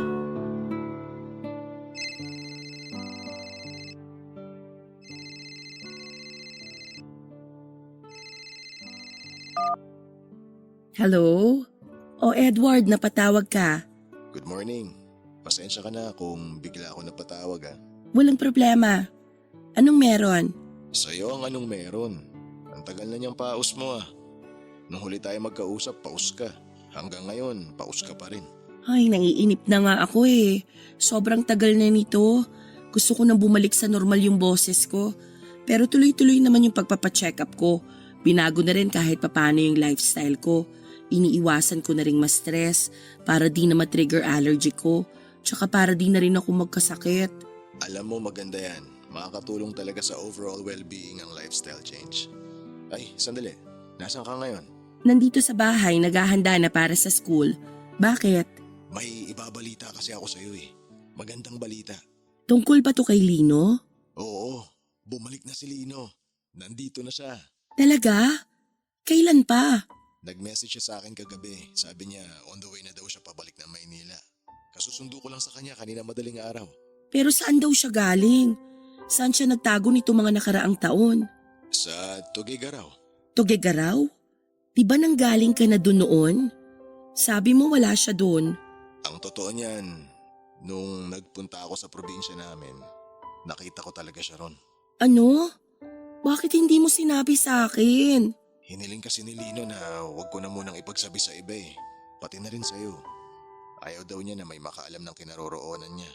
Gusto niya munang malayo sa mga taong kakilala niya. Kaya pala, sabi na hindi ka basta-basta titigil na lang sa paghahanap sa kapatid mo ng gano'n na lang. Yun pala, alam mo na kung nasaan siya. Sorry kung naglihim ako sa'yo. Medyo selfish kayo pareho sa part na yun. Pinag-alala niyo ako ng mahabang panahon, alam mo ba yun? Alam ko kung paano ka nag-alala para sa kapatid ko. Gustong-gusto ko na nga sanang sabihin sa'yo yung totoo kaso naisip ko, wala naman ako sa lugar para pangunahan yung kapatid ko sa mga desisyon niya sa buhay. Siguro mas mabuti kung siya na lang ang kausapin mo tungkol dyan. Hayaan mo na nga yun. Ang mahalaga, nakabalik na siya. Gusto ka raw niya makita agad kung sakaling may time ka. Nasaan ba siya ngayon? Nagpapahinga pa siya. Napagod siya sa biyahe. O sige, susubukan naming pumunta dyan sa inyo mamaya pagkatapos ng klase ko. Okay, sige. Okay, bye-bye. Bye. Georgette, ready ka na ba? Sandali lang.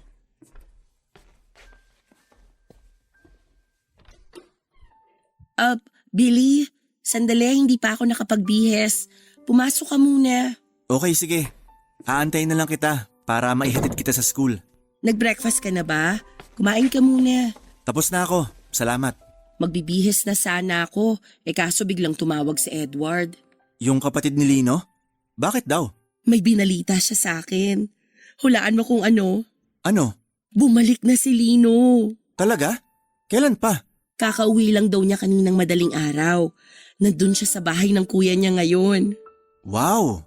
Bakit daw siya bumalik? Anong bakit?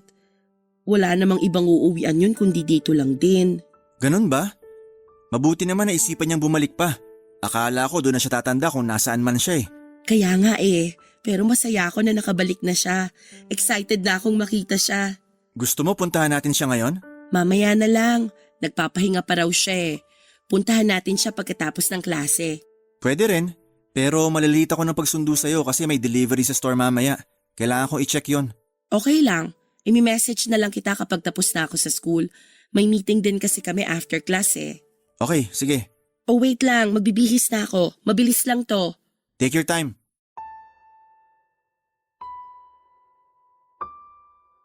Hindi ko alam kung anong klaseng emosyon ang naramdaman ko noong narinig ko ang balita.